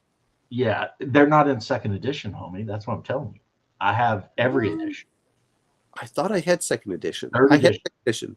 I had 3rd 2nd edition edition. is when you get physical adepts. 4th edition is when you get technomancers. No, 1st edition had physical adepts. It was in the it was one of the spell books or whatever. Okay. They were not part of the You core could be book. right that in some book that whatever they exist. It was not in the core book. I'm just talking about core books. Oh yeah, you're right. Yeah. 2nd edition Yeah. did not have them in the core book. But the physical adept is in the 3rd edition core book. It's Okay. a thing. Yes. Yeah, I'm sorry. I wasn't adding every extraneous thing to it. Played 5th. It was a mess. It is. I mean, the problem with Shadowrun, and this is just my opinion. Yeah.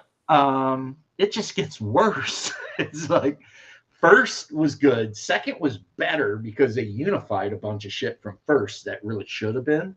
Yes. Then 3rd is like, okay, 3rd's okay. It's pretty good. You can play that. But then 4th hits and you're just like, okay, what's happening here? And then 4th basically redid a lot of mess the. This is. Well, 4th edition I liked a lot better, especially when they brought out the 20th edition, 20th anniversary. Right. They were going in full bore. There were some things I did not like about it, but I understand why they went wireless because let's be honest, they really did get ahead of the curve for a lot of that. There were certain things that they did. Like I said, some of the things kind of bugs me because basically the rigger and the hacker just became one and the same rather than being separate. Right. That was, but they did a lot more with drones and wireless, which I kind of liked. I know that they, like I said, I liked the system a little bit. It was easier because I always liked dice pool system more than this dice pool with target number, because then it was like, well, because I used to game the system like, well, my odds of rolling a 7 are identical as rolling a 6, so I might as well just move this up to a target number 7 if I'm going to be doing that, no matter what I did. If you're going to be up there, Right. I mean, yeah. So there were some things that bothered me about that one, but at the end of the day, the problem with Shadowrun, and just like everything else, is you really needed 3 GMs. You need one person do hacking, one person do astral, and one person do real world. And they need that was the hard See, part. and this could be me just showing what a lazy bastard I am. But when I was hardcore running Shadowrun, I told the players right up front, no one here is making a Decker or a Ritter. Yeah. And they're like, okay. And then Well, the game ran great. No money down. Yeah, I'll sell you a pre-owned mech. Barely shot. You know, what? whichever one you want. Me I'll- personally, I would say the Griffin is the best bang for the buck. But hey, and Steve, yeah, this is kind of like the one camo scheme how it came out. I mean, it'd have to focus in. That's a Javelin, of course, which is like a little missile boat, and that one's using almost like the Belgian or Dutch camouflage they use now. And Yeah, then, I'm of still course, sorry about that, James. I thought you were going to be mad at me for that one. What? I'm not Yeah. mad at you about anything. I made you a sleazy salesman. Well, maybe I could be. I don't know. I've never tried. I've been doing a lot of camo lately, and this guy is German filled gray, which means green. It's a Mackie. I don't know if the Mackie was like the first 100-ton tank. And I'm wondering if I want to actually camo it up or just detail it out and call it done. Shadowrun versus Cyberpunk. Cyberpunk, in a lot of ways, has a better system. And in Cyberpunk, if you have a net runner in your group, it's not a pain in the ass because they can actually run the net and it's quick and whatever. However, Cyberpunk doesn't have orcs, elves, goblins, magic, and all that cool shit. So in the end, for me, it's got to be Shadowrun, you know, because it has the magic, it has the technology, but does it in a way where they don't blend. I like. I'll be honest. Like for 4th edition, I think it works really well for combat if you want to do it that way. For 2nd edition, because the armor was so weird in 1st edition with that. Oh, it's 7d4, and it's like, well, in certain cases, I mean, again, because I always try to think of how to do it, I'll just grab this holdout pistol because I can blow armor off. Because if it goes past deadly, even though it takes armor off. Whereas which is probably why when they put 2nd edition out, they unified all that shit, so you couldn't do that. Exactly. That's what I'm saying is my friend did 2nd edition. I played some 2nd edition. Well, I think I played 1 or 2 games for 2nd edition, and that was about it. 2nd edition was, I thought, a big improvement. I did like the fact, and I can't remember which edition because, remember, 4th was my favorite for this. But from a mechanic standpoint, like I said, flavor standpoint, I understand why people got mad about 4th. But one of the ones I liked was that you could get your karma, and you could put that into a pool for the entire group. So it really, boy, you want to talk about really powering yourself up. My biggest problem with Shadowrun was always the GM advice on how much you get paid for running a job. Because I'm like, you go through more in ammo, than what you make on the job. I'm like, wait a minute, you mean I could work a 9-to-5 job and make more money? Then why the hell am I shadow running? That was my real issues. I think that they should have jacked up. Yeah, I'm not going to shadow run anymore. I'm just going to get a job done at the freaking Stuffer Shack. Yeah, exactly. Hey, make more money, and it's a little bit more money, and probably not get killed by Aslan. Yeah. That I did like what they did in 4th, and I know they brought this over to 5th, was when they did the Runners campaign, they had kits. So basically, it gave a kit of equipment that you had for a certain cost. So that sped up a lot of that was the real problem with creating your own character, was trying to get all the equipment for Shadowrun, which is, everyone ignores that, but that was the same thing that happens with even old school D&D. As much people say, well, BX is fast. That's why I like Axe, where they have, when you roll up your character, it has the equipment for whatever you roll next to the templates. Hey, you know what other game does that? Which one? Oh, come on. You got to know what I'm going to say. No, oh well, Yeah, Hyperborea. Oh yeah, Hyperborea. Like at the end of the characters thing, it has suggested equipment. It's got the weapons, the armor, and like everything right down to Praise be to Hyperborea. Praise Hyperborea. That's right. yeah. But I mean, I have Hyperborea. I bought Hyperborea for the. Well, if you have it and you're not running it, I just have to wonder what's wrong with you. Because I'd rather run Axe because I think it has a but to be truthful. Okay, are you playing in the Iron Empire though? We did for a bit. Then that makes total sense, and I 100% support you, sir. Because the GM wanted to do something. The problem was he had a falling out because of politics with another player, which blew up the group. And I told him, don't get involved. Just stay out of it. Don't worry about it. He's like, no, I'm going to do this. And I said, he's like, yeah, you were right at the end. But it blew up the whole group. And so then we were only running with like 2 of us. And I said, look, we had 4 people playing at one point, and we went down to 2. And this is why the average length of a game, according to Wizards of the Coast, is 4 games.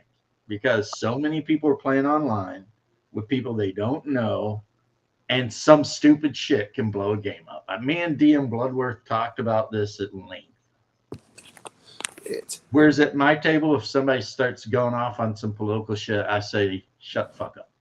Yeah, well, my friend has that. Maybe not like that because I actually like everybody, but, like I just say, look, it's not time.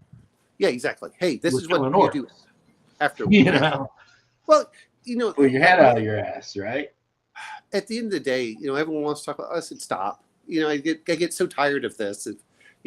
You wanted to turn into this. I said, I play games to escape, not to rehash the real world. That said and I still get on the shadow for the whole thing, is I want a world that feels real, not one that feels like, well, it's just my whim that makes no sense as far as economics or anything else. And I said, this is why I like Axe. But the guy who was doing it, and he's running a BX game as well on with EL Geek. I haven't done that, but what he does is whenever he's running the OSE, he's like, I wonder how to do this. Let me pull out the Axe book and see how to do this. He just and to be fair, is if it was up to me, if you wanted to play a game, I'm like, you can pick an OSE character, you can pick an Axe character, or you can pick a Hyperborea character. They're close enough that I'm not really going to worry about. There might be some minor changes when it comes to spells or something, but I'm like, my jam with Hyperborea, and I've said this before, and you probably already know, is the setting. Yeah. I love the setting. But if I were going to play the Iron Empire, which is pretty much late Rome, the collapse, then it's ACK all day, every day. Well, to be fair, to me, those are just games that are designed for their setting. Well, Axe could do Hyperborea very easily too. You just remove the all the humans. Yeah, but that's not that hard. But I mean, let's be honest; they're both built on the BX system engine. So kinda. Hyperborea, according to the guy who wrote it, but I don't know. He said he took OD&D and just went from there. And it does some stuff that I've never seen in any other game, like Thieves skills run on die 12s. I have no problems with stuff like that. I like it. It. It's just, it's so different. It's like, and then of course your 4 classes and then your 20-something subclasses, which are awesome. The thing about Hyperborea, though, is it's definitely a game designed for a setting. Yeah. And so is Axe. When you really get down to it, Axe is a game designed for the Iron Empire. Well, to be fair on Axe, I could run that anywhere because it's I'm not saying you can't, but I think it's designed specifically for I think Axe really I like the hijinks. There's a lot of stuff that I like, the mini systems in the background. It's really intended for a Earth style game, not any because, and I agree with this, is if you're going to have certain things, what are the impacts? And that's the problem I have with a lot of games. Like, well, we're just going to do this. Like, okay, what's the impact on the economy? How does this ripple through? Otherwise, it's just like, well, how does it go through? That's why I said is, but you can always take what I do like I said, Hyperborea. I think is more accessible than Axe. But I was listening to McCrease talk about the 4D. You know how Sean used to like talk about 4D. Apparently, the 4D people really like Axe because it gives them the ability to do a lot of stuff in the background, so they can focus on actually doing the role play. And it's like, okay. I totally see that. I mean, again, Axe is one of my favorite role-playing games of all time. And I ran it a long time. Yeah. But I see Axe as a part of the Arn Empire. And me and Alexander Macris have actually, I'm not name dropping, we talk on Discord all the time. And he's even offered to come on and be on the show and let me interview him, but I never have. But like we wish each other Easter because he's Orthodox, or at least was. I have talked to him because remember. Oh, he's a nice guy. He's a really nice guy.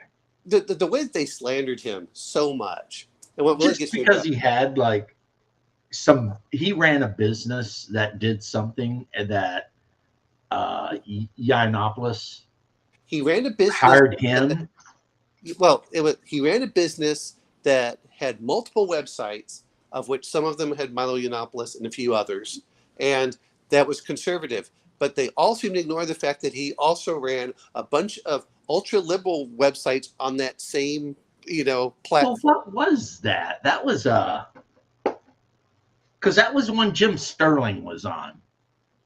I don't remember. Well, he was talking about there was an ultra-feminist one. He said he was running that in the background. Well, it was. I mean, it's been years and years now, but you had Jim Sterling was on it, and then you had the one dude that talked really fast. He was like a British guy that did game reviews, and he talked really, really fast. And what was that damn channel called?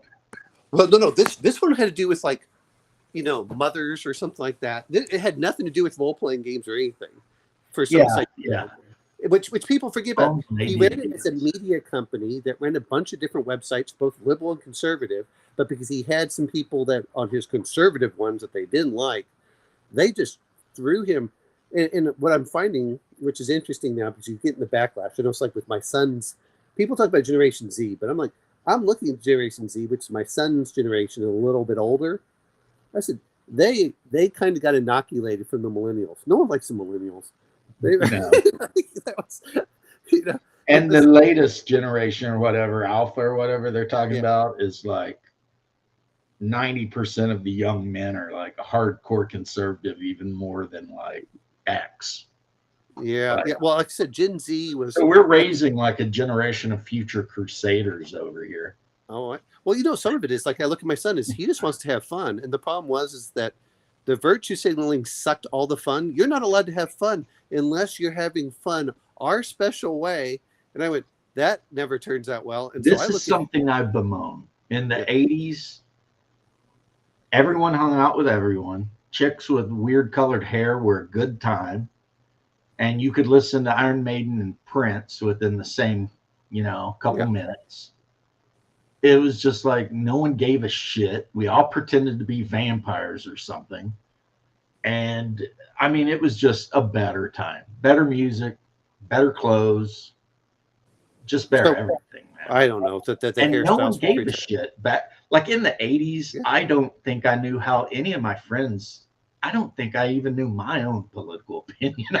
Well, see, I grew up around the military. You're just hanging out, having a good time, man. I grew up around the military. We had plenty of political discussions. That doesn't mean we automatically hated someone. We're just like, okay, this person thinks differently than us. No political discussions, unless it was about the Tremere trying to overthrow the Ventrue or some shit. Yeah. Well, see, that's what I miss. Well, see, that's why we were just nerds, man. Nerding out hard. Well, that's what I think everyone's forgetting about. But like I said, it was the clickbait in 2010s or whatever it was. And the millennials, which I hate saying, and I'm going to separate millennials being those who were growing, who were still children when Harry Potter came out. Right. Whereas my friends are the older millennials. They're like 40 to 42, 43.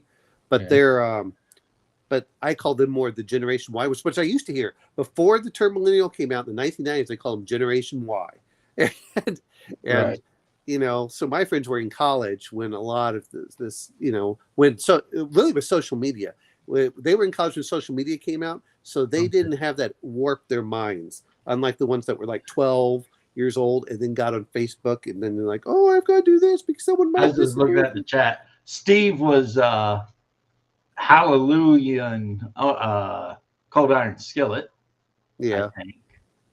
Because Steve and I talk a lot about Hyperborea. My last video and my next bunch of videos are going to be I'll tell you what I like is I like his one they did Holmes and five. AD&D. Steve, Hyperborea feels like AD&D a lot, but then it does things. It's like it feels like it, but it's different. To me it feels more like a BX because I've been playing the first edition. It's hard to describe. Well, Like Or the the fact that barbecue. you've got That sounds attribute good. checks, and they're not. The attribute checks aren't roll under an attribute. They're like on a dice 6. yeah, or the But then you've got yeah. like feats of whatever, and they're on a percentile. I love the saving throw where you just have a basic save, but you get bonuses to Yes, different that saves feels depending on your class and stuff. that's more like 5th edition that they do something like that. Do they? I don't remember, but yeah. I mean, my favorite saving throws of all time now were 4th edition. I And try looking at saving 4th throws in edition. 4th edition were straight up just armor classes. You know what they should have called 4th edition? They should have called it D&D Tactics. Oh yeah, it would have went over great. People would have gone, oh, you mean I can put together a group and play this tactical game on a 3-dimensional table with all these cards and shit? If they great skirmish game. Yeah, that's what they should do. They should have played it as Yep. Well, we agree again, Omanel. Omanel froze, I think.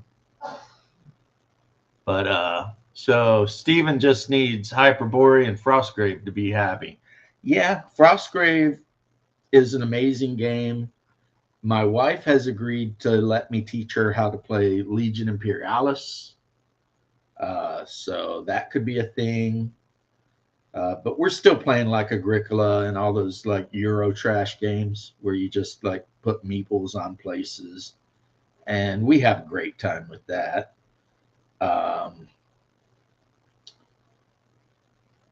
Part of me would love to teach her how to play Battletech, and then the other part of me is kind of afraid that if I do, she'd just whip the shit out of me nonstop.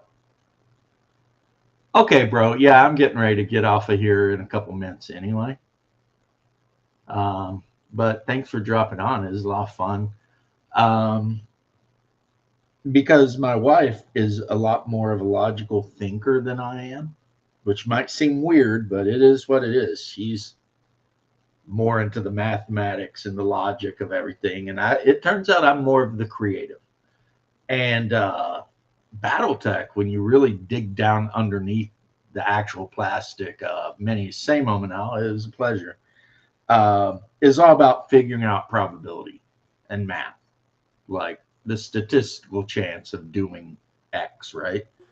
Which is why I always beat my brother's ass at Battletech, because I can look at things. Yeah, I do. He knows.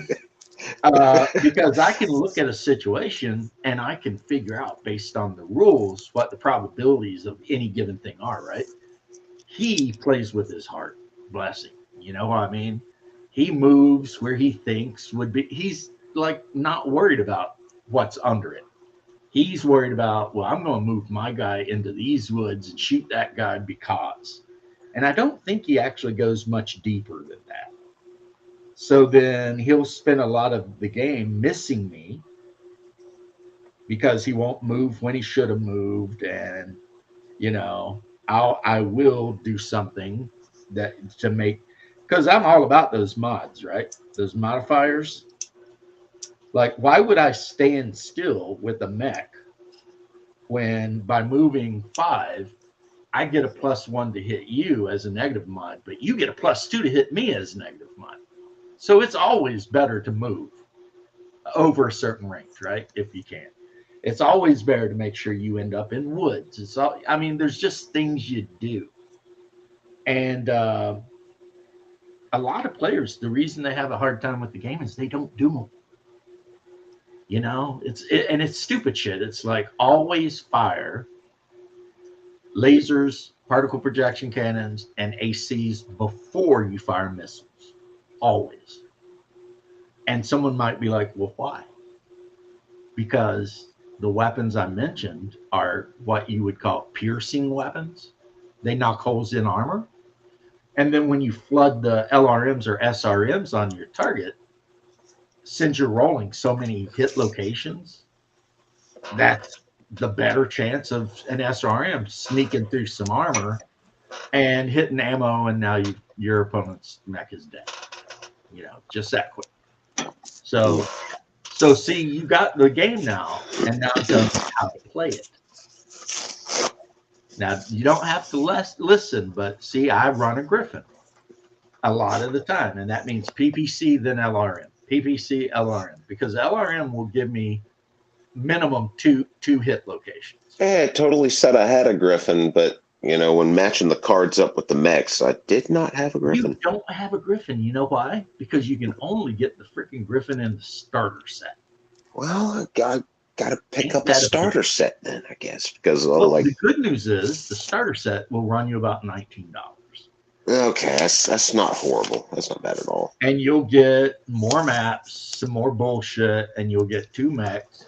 If you get the 1 starter set, which will be harder to find, you'll get another Wolverine for some reason and a Griffin. But the newer one gives you a Griffin and a whatever the House Lao's favorite mech is, like a Vindicator or something, which is actually a really cool mech. And for like a 40-ton mech, it is a workhorse of a mech, or 45. I see. I've got the book next to me, so now I gotta look. Nope. It's not Whitworth. Yep, Vindicator. It's a 45-ton mech with an LRM-5, a medium laser, and a PPC. It can jump. It's got heat sinks enough to fire over all those weapons, really. And for a 45-ton mech, it's decently armored. The only problem is it's kind of slow. It's a 4.64, right? I was looking at an article talking about like people obsessed with Griffins, catapults, grasshoppers, and Orions, and it was like, just don't play with these people. It's like, well, the only mech you mentioned that I never run is the catapult. I run the Griffin all the time. And I like the Griffin. I thought the Griffin, everything I read about it, I was like, this mech is cool. I was like, Griffin's actually cool. For 55-ton, 30-25 mechs, the Griffin is not the mech you want. You want Wolverine. The Wolverine is better in every way, but I like the way the Griffin looks, so I play Griffins, right? Whereas my brother, he plays Wolverines. The Orion for 75 tons is just a monster. I mean, again, we're talking 30-25 succession wars, and they're just some mechs that are traps. The Marauder 3R is a trap. It looks amazing. I mean, look at this bastard. That is a cool looking mech, ain't it? Yeah. And I'm starting to work on the Confederate flag on the side because this is the General Lee. Oh, no. Oh, yeah. It's going to have a 01 on one side and Confederate. That'll be a meme I have to make. The pilot might be a Duke boy. Those Hazard boys are at it again. But anyway. I'm going to have your brother as Boss Hog chasing you. Right. And then, of course, this is the second version of the General Lee, a Griffin.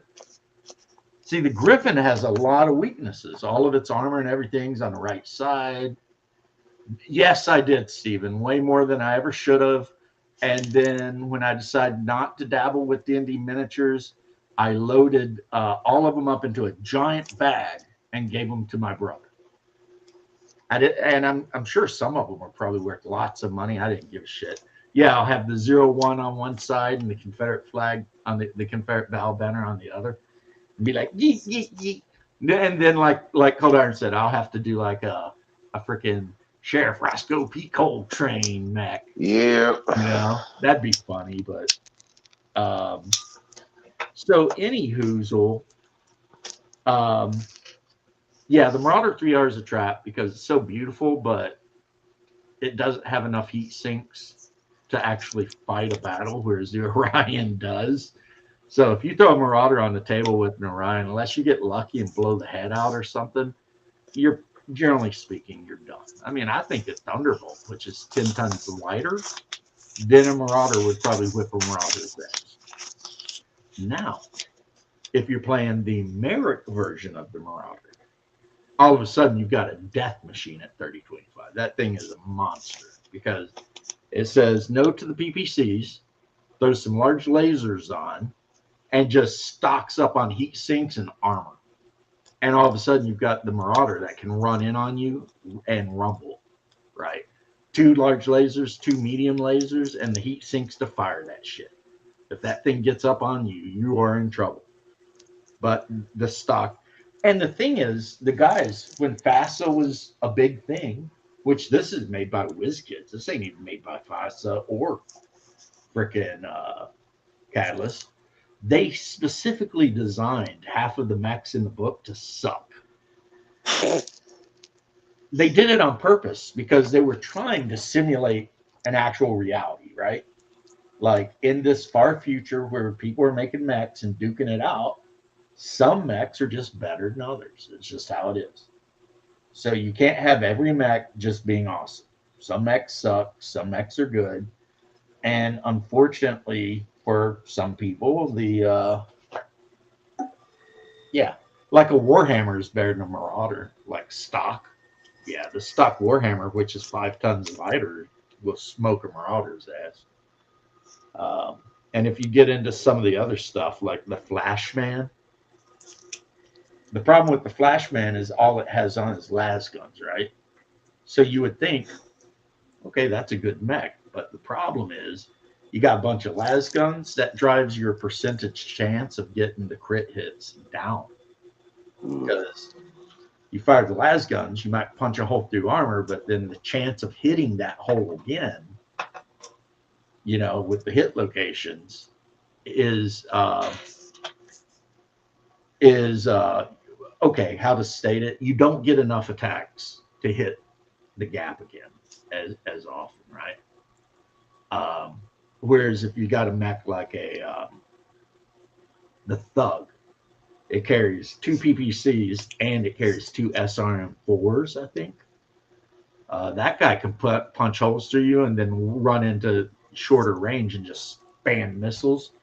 And every time it fires those missiles, it's going to get minimum, if it hits, 4 rolls for hit locations.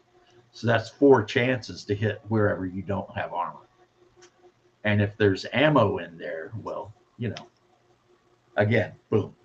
Now, the new rule they're doing with Battletech is if you get hit in the ammo, the max damage you can ever take is 20, which is still going to be enough to destroy any mech. But the D&D miniatures, some of them were actually very well painted.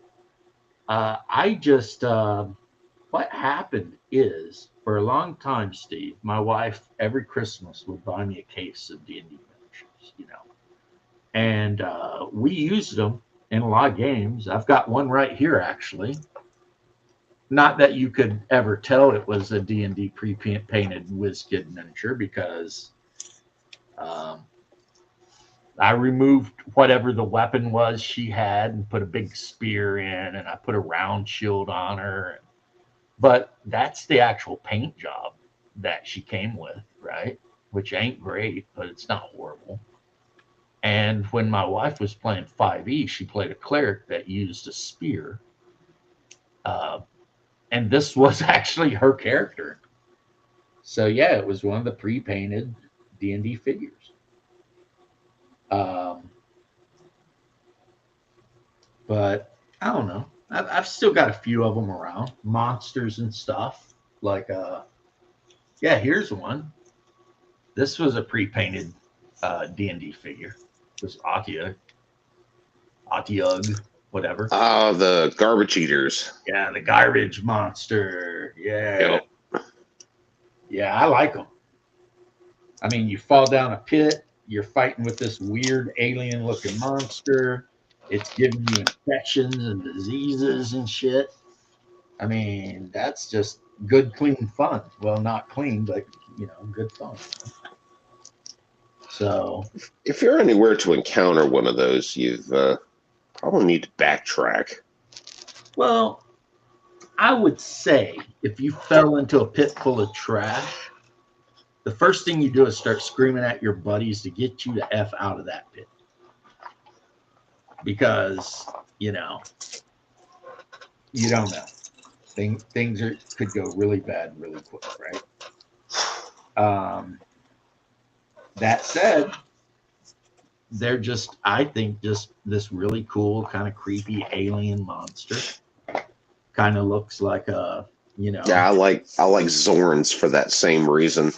Right. They're like that weird. They're the four-legged. I mean, I think they're aberrations. I'm not sure, but they're mineral eaters. I don't know if they're aberrations or elementals. I'm not sure either. I think they're from an elemental plane of Earth. I think you may be right. Right. But they're still cool because they can talk. They're so cool as shit. Yeah. And they eat silver. They eat silver veins, gold veins, gemstones, and stuff like that. So they're always in a mine, and nobody ever uses them. Right. And if they run up on your characters, especially if your characters are weak, they can strong arm them. Oh God! They can smell the treasure on the characters, and they can be like, "Yeah, they're kind of rough too. They're not slouches." Right. You don't want to fight them because they're pretty good fighters. So they can be like, "You're handing me a couple hundred gold pieces, or else." And they're kind of clever to use as like red herring monsters to be like, "Oh, Zorns, there's like a D3 Zorns in here. Oh shit, there's treasure." It's like, "Oh, look, iron ore." Or, well, you find a bunch of tunnels, but no treasure because the Zorns ate it. Oh God. Cobalts with a T. Yeah, I played competitively. Oh, you played the I liked the D&D game, like where you opened it and you had like the dungeon map you could lay out, and you could use the cards all had the points on them, and you could put together your little thing and fight with your opponents across the it was kind of like a wannabe chainmail thing they were trying to do. Yeah, I like liked the skirmish. That's what it was. The D&D skirmish. Why they stopped? Because nobody was playing by those rules. What they were doing was each buying a booster pack, and they would open it and then just throw off the battle mat and have a free-for-all. Like if you got a spellcaster, look in the monster manual, whichever monster manual it was, because they had 7 or 8 bestiaries, 9, and just use the stock spells that come with the monster. Right. And you just run in with that. Alexa, shut up. Yeah, I would have played either way. I had a buddy though, and we played like the actual real way, where you had to make. I had a buddy, and we just played the fluffy way, and he always pulled better than I did. Yeah, he got Aspect of Tiamat one time, and he was like, man, like I'll just not use it. Hobgoblin. Aspect of Tiamat, No, I'm thinking the priest of Tiamat was. Oh no, he got the actual dragon aspect of Tiamat. Yeah, actual Tiamat. And I was just like, you know what? Fuck you. You win. Whatever.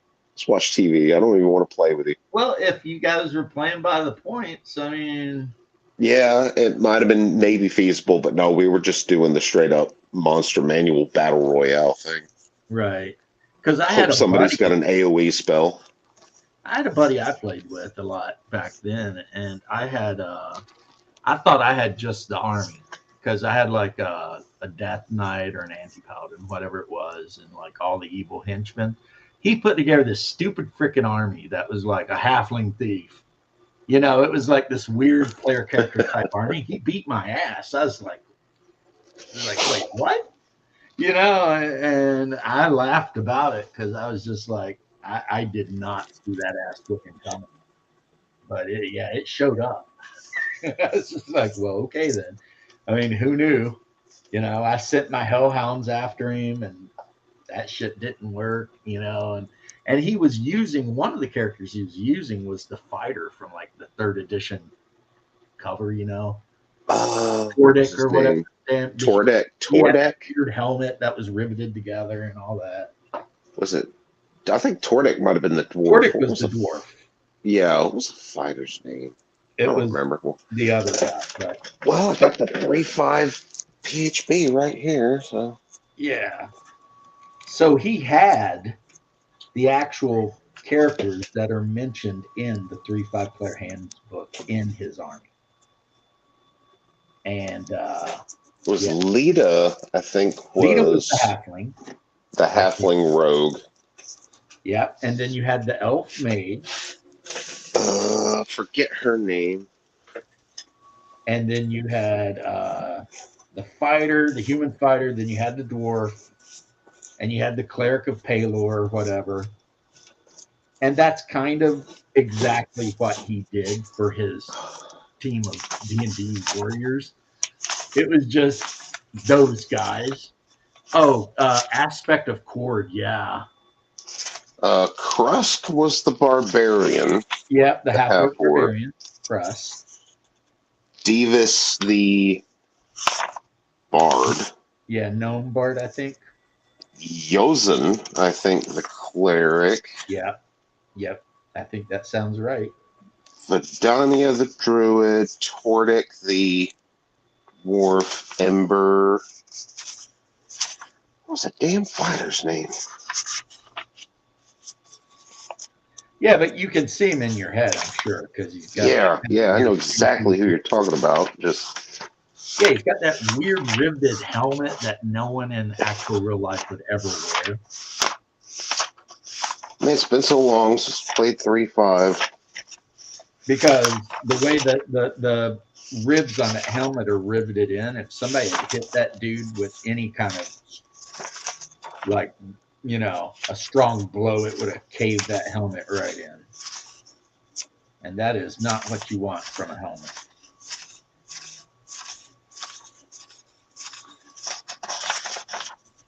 Okay. So yeah, that did turn out pretty good. I was talking to Omenal before you showed up about taking these this frost giant, which I'd painted flesh color, and I actually did like an almost white highlight on him. Red Dar. Over him with a contrast polar blue. So now it's not showing as good there, but so now his skin has kind of this icy blue color to it. Oh, that's cool. Like a really pale kind of blue. Man, that helmet is ugly as shit. Yeah, that helmet is like, what do you think? That thing is stupid. Well, the problem, I think, with third edition is that if you look at the equipment list, you'll notice that all of the armor is like piecemeal, just bits thrown together. Like there'll be like a chunk of it that's scale armor and another chunk that's like. Yeah, they had some weird. They made some weird design choices. I was born in Kentucky, so we're a state away, Steven. State away. I do miss 3.5 a little bit, though. For level 1 through 10, it was the bomb. It was the shiznit. After that, it got too complicated for me, and I'd generally just be like, okay, we're starting over.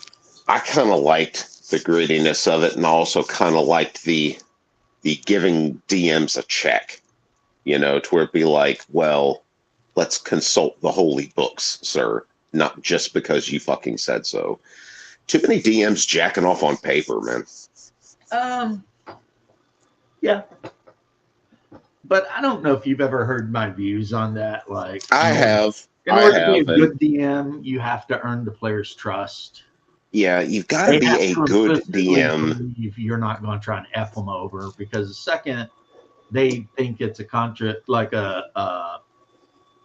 combative experience, you might as well just quit playing. I disagreed wholeheartedly with Bear's position that time about the importance and purposing of staying focused on, and it's just like different types of games. And it's when he said, no, every game, any game. And it's like, no, if players want to go off the reservation, you as a DM should be prepared. I let my players do 100% whatever they want, even when the other DMs I talk to are asking me if I'm mentally well. No, it's like you I've should got be one prepared. player that's cursing another player with impotence. Now, for his superhero games, I understand. You know, I totally get that. It's a different animal I'm not familiar with, but totally correct, Stephen. Now, 4E Essentials actually took the skirmish game and made it a role-playing game, but the problem was, by the time they released like Heroes of the Fallen Kingdom or whatever, it's too late. You know, like most people were like, "I hate everything about this. I'm going to play Pathfinder. Kiss my ass." No, it's a rose by any other name. 4E was a fine game, and I think I told you before, it felt like a Far East martial arts game. It did, because it would kind of like encourage like the players to do weird, like, I'm going to at run, will jump over abilities, the table, do the a dailies, backflip, hang off of the freaking chandeliers, and ninjas being. I mean, ninjas have been kind of in and out of RPGs, you know, what have you, but it being like a very easily accessible class in 4E. Well, and you had the shadow assassin that could actually like manipulate shadows to kill people, and so there was a lot of wild face shit step. going on. Face step felt like kung fu to me too. You know what? 4E though, for all of everyone hating 4E, it had one of the best character/class concepts of all time, and unfortunately that class never got brought forward, and that's the Warlord. I love the Warlord. Was kind of unsung, wasn't it? Well, the thing I loved the most about the Warlord was its like at will ability to just give up its ability and let someone else go, as long as they were within range to hear him and see him, which represent the fact that the Warlord was leading the battle. He was saying, "Fighter, go there." I lament that nobody I ever played with. I lament that I never played one, but nobody I ever played with the short time we were playing 4E ever played one. It was everybody wanted to be a paladin or a rogue. When I ran the game, because I ran with 8 players, there was a lady who was at the time in her 60s, and she played a Warlord, human Warlord. And that was kind of her gig. She could like, you know, use the ability to make another player be able to use their second wind or take another attack, or, you know, like one of their abilities was if she was in a certain range of another player, she could switch spots, which was a really neat ability when you consider, okay, the orcs have busted through, they're surrounding the mage, the Warlord rolls in and jumps in where the mage should be and pushes the mage behind. You got to think about it, you know, like cinematically. But in reality, it was just like they could exchange positions with another player. But in the mind's eye, you think about this guy rolling in and being like, "Get back!" and jumping in the front line. And I mean, you know, it was just an interesting class that would probably be pretty easy to replicate in any version of D&D. Just give them a couple. I didn't mind it, you know, but I really didn't. No. And I'll tell you what, when Essentials came out, we probably played Essentials for like another year and a half. And everyone at my table liked Essentials. Like Hungar played an actual, I think, Heroes of the Fallen Empire or whatever. He played the assassin from that book, which was a straight up stab you in the back, kill you assassin. And we had a guy play the lawful neutral paladin, which was like basically a knight. Because you had the paladin and then whatever, and then you had the blackguard, which was the lawful evil. They all had to be lawful, but so we had a bunch of different players like that. And yeah, so Essentials was really good. but Wizards of the Coast had already pissed the player base off to the point that no one was going to give them a shot, you know? Even though the Essentials books were cheap, they were easy to get a hold of. They played like actual D&D, you know, you didn't have at-wills.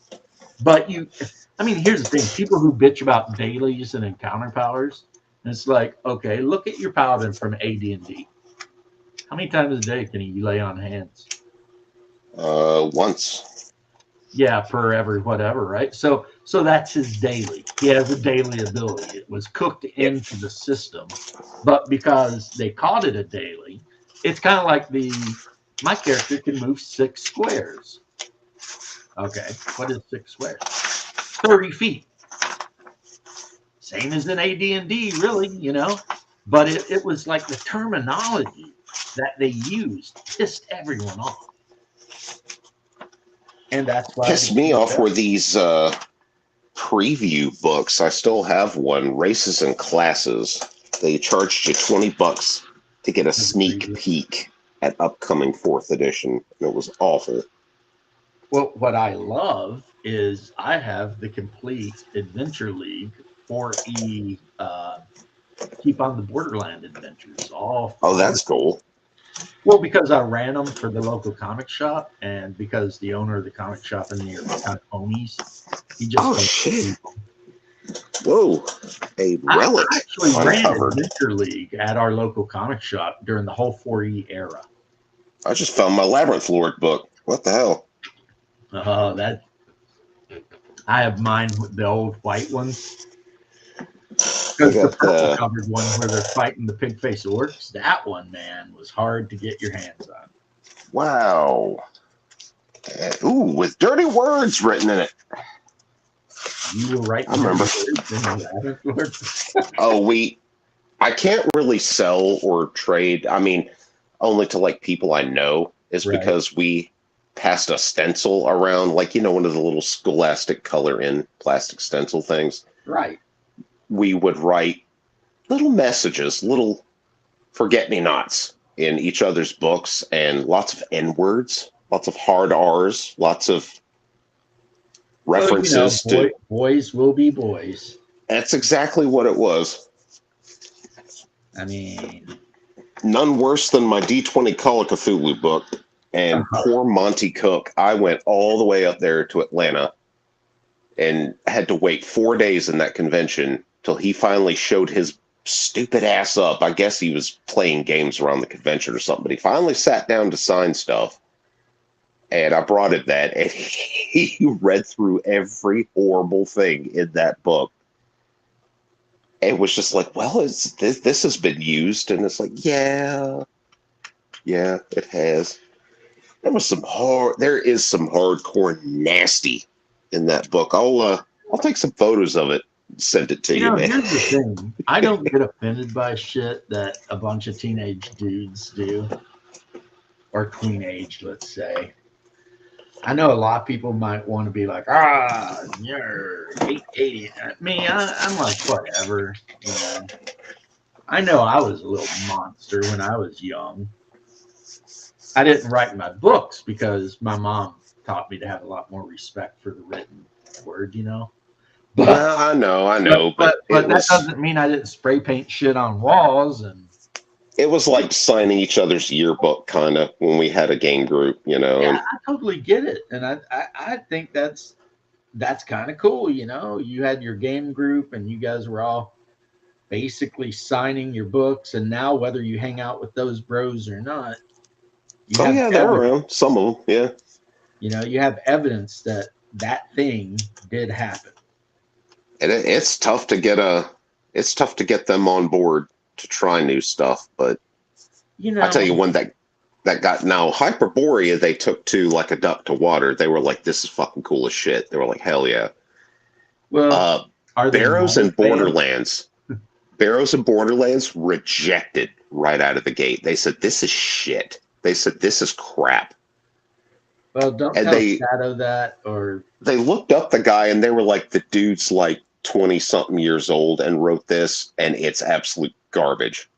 They were like, this is stupid trash. It was like we've seen Reddit forum posts with a better pedigree than Oh this. my God, you're going all the way in, aren't you? Dude, they're hard to please sometimes. Yeah. But I won't mention some any other of this game to they'll love. Shadow But because I don't need him being like, I wasn't oh, to you that don't gotta level, but I talk didn't. about this. Shadow, for some reason, he loves it, but I don't Shadow, who is a homie, is a hipster ass bitch. And he knows it. He is my homeboy, but you will notice when I'm on his show and we're chatting, he will bring up like, have you ever heard of like Blackened Fetal Blood Magic? And I'm like, no. Oh yeah, they were a band that was like around the LA area. And I'm like, did they ever get famous or were they just some fucking band? most everything Shadow like enjoys. I mean, I kind of agreed with him about the AD&D Magic users, but it was just like, come on, dude. You could tweak the rules a little bit. There's other options. Read Unearthed Arcana. They're in there. Do what I do. You could make sure that every character starts with max hit points at level 1. That's one. But Barrows in Borderlands is so. That's like I said. I wasn't to the level my pals were, but God, that game, it really is just bad. That game is somebody's weird Spectre Vision fantasy on paper. I had another friend I used to game with, and I kid you not, I used to enjoy gaming with this guy so much too. He was such a cool guy, and Shadow is like my new that guy, because this was the kind of guy that the guy I'm talking about. I'm trying not to say his name, right? Yeah. He only liked bands no one heard of. He only liked games no one heard of. Like basically, like I said, hipster shit, And I would just laugh and be like, okay, and Shadow, to a degree, is kind of hipsterish. He just, and that's fine. If he wants to play Arduin, which I'd never heard of before he even told me it existed, and Barrows and Borderlands, then good on him, man. You do you, homie. Yeah, it's like, have like fun. I said, cool. I never even heard of that shit. I'd play one session of it, maybe, just to say I did, but just reading it and then radiation resistance, and it's like, nah, come on, dude. Well, in Hyperborea, there is radiation, but you don't need radiation resistance. You just got to make a saving throw, or else, Hyperborea has Romans. I mean, done deal right there. So that's what I'm saying. If I ever actually sat down and played in a Hyperborea game, I would be a Roman warrior. Okay, it's got Romans, it's got Anglo-Saxons. I'm in. Oh, Carolingian Franks, Vikings, Germans, Celts, just basically whatever you need, they got it. But naked ladies. Yeah, and when I say stuff like that, I don't want it to sound harsh, because I want everybody to remember Shadow is my buddy.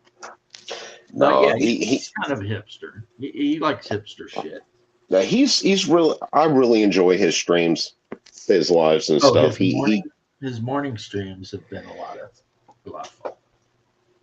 I really enjoy him. It's just, for as hardcore as he recommended Barrows and Borderlands, I was just like, oh, this is so bad. It's just not for me.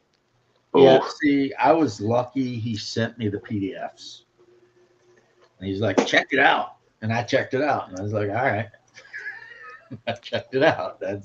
Sorry. Now, Arduin, on the other hand, it's intriguing, but at the same time, it's like, I know I'll never get a group for it. Well, Arduin is kind of like just a deadlier, weirder AD&D. It's cool. It's got some really unique stuff in there. It does. But in a way, Arduin is kind of like another version of Palladium. Some dude played AD&D, and he said, you know what? I think I can do this shit better. And then he created Arduin. And that's exactly how Symbia or Symbeta or whatever created palladium. He was sitting in his garage, I like to think, doing acid or something. And he decided that he could do AD&D better, and he created Palladium Fantasy, and then after that, Palladium Riffs. Didn't Shadow say his like most favorite band ever is Blue Oyster Cult? Blue Did Oyster he not say Cult. that? Yeah. I Now, believe. I'm not going Okay. to make fun of him about that because I actually am a Blue Oyster Cult enjoyer. No, it just makes sense. It just all clicked together now. You Okay. know, hero or veteran of the Psychic Wars and shit like Barrows and that. Borderlands is totally his game. I get it now. That game was written for him, for Blue Oyster Cult people. It makes sense now. There you go. See, there you go. Yeah, that totally just clicked. A lot of yeah. I mean, Stephen, Portland, Oregon. I don't think you're allowed to live there unless you're a hipster, right? Keep it weird, Portland, and all that shit. But to be fair, what I know about Portland, I learned from watching a couple episodes of Portlandia, mainly because I'm a huge fan of Kyle MacLachlan. And unfortunately, the show wasn't funny enough to make me keep watching it, regardless of the fact that Kyle MacLachlan was in it as like the mayor of Portland. But Speaking of Kyle MacLachlan, I had a buddy of mine watch Showgirls for the first time. really, is he even in that? I didn't know that. Oh God, yeah. Oh yeah, he is all up in that film, and it's the new generation is discovering it. That it's like, look, this was for its time the legendary flop. Okay, it was old girl from Saved by the Bell is getting stark ass naked, you know, Yeah, I never and actually everybody ready to see watched it, and it was the worst written film ever. It's you will not be distracted by naked women. You will be so hyper focused on just how bad the movie is, on how bad the acting Well, is, if and the it was a acting and the script are so bad that even a bunch of nudity can't save it, then no, like it is I don't know what to above and say for beyond you saving. then, right? Yeah, it's just so bad. Yeah, It's I so am, bad. Dan. I'm getting ready to actually go to bed. But me and Omenau was on and Cold Iron Skillet was on, and we've been just jabbering about Hyperborea. And Well, I ain't trying to keep you up, man. Go. oh, no, you're not keeping me up. I'm actually painting. I just finished the one Battletech figure I was working on, and I just put the red beard and hair on this Barbarian. More BattleTech minis. You gotta have more BattleTech minis. Dude, No money down. I've got like a couple hundred of them on in front of me right now. I'll show And you you're an old one liquidating. I painted. And by old, I mean I painted this a couple of years ago. I don't even have this paint anymore. But this is a Marauder, House Merrick, obviously. And if you look at it, it's like metallic purple with just some metal detail work. It kind of Very, looks like very simple Genesect. paint job. I mean, I hate to say it, but it looks a little bit like Genesect, the Pokemon. Oh, well, I don't know what that is, but cool. It looks like Genesect. So, and then this guy, I haven't done the detail work. This guy is going to end up getting painted like the one in the thumbnail you made for me. So a lot of him's going to end up white. I just modeled that, like I just looked up House Merit like officers and everything, and just kind of modeled it after their uniform as best I could. Well, it turns out you did an amazing job for a lot of Well, the thank you. American militia units and stuff like that. They do, in fact, a lot of them wear the purple and white stuff. I mean, I couldn't find anything that was solidly canon. Now, It was. here's the thing, though. Every mech house paints mech's camouflage suit. So a lot of times, a mech in purple, that's like a parade paint job. And then if they're stationed on a plant that's like covered in forest, then you're going to see green and, of course, some units say F it. They just keep their parade paint on the whole time. Yeah, well, So what that means is you can pretty much just paint your mechs how you want. okay. Right. I mean, you can say, I'm going to play Draconis Combine and then paint all your shit desert camo. Throw a Draconis symbol on there and be like, yeah, they were stationed on a desert planet. They painted their shit up desert colors, and it is what it is. There's no wrong answer really with painting mechs. okay. What I'm saying, like one of the guys I have on the table is definitely this guy right here, which I showed you the other day. I think you said you kind of like the paint scheme, right? It's like a dark That is a forest cool color. guy. That is a House Lao Vindicator. Now, everybody always wants to paint their House Lao mechs this pale green color because it's the color of their house symbol. But in the field, they camo their shit up.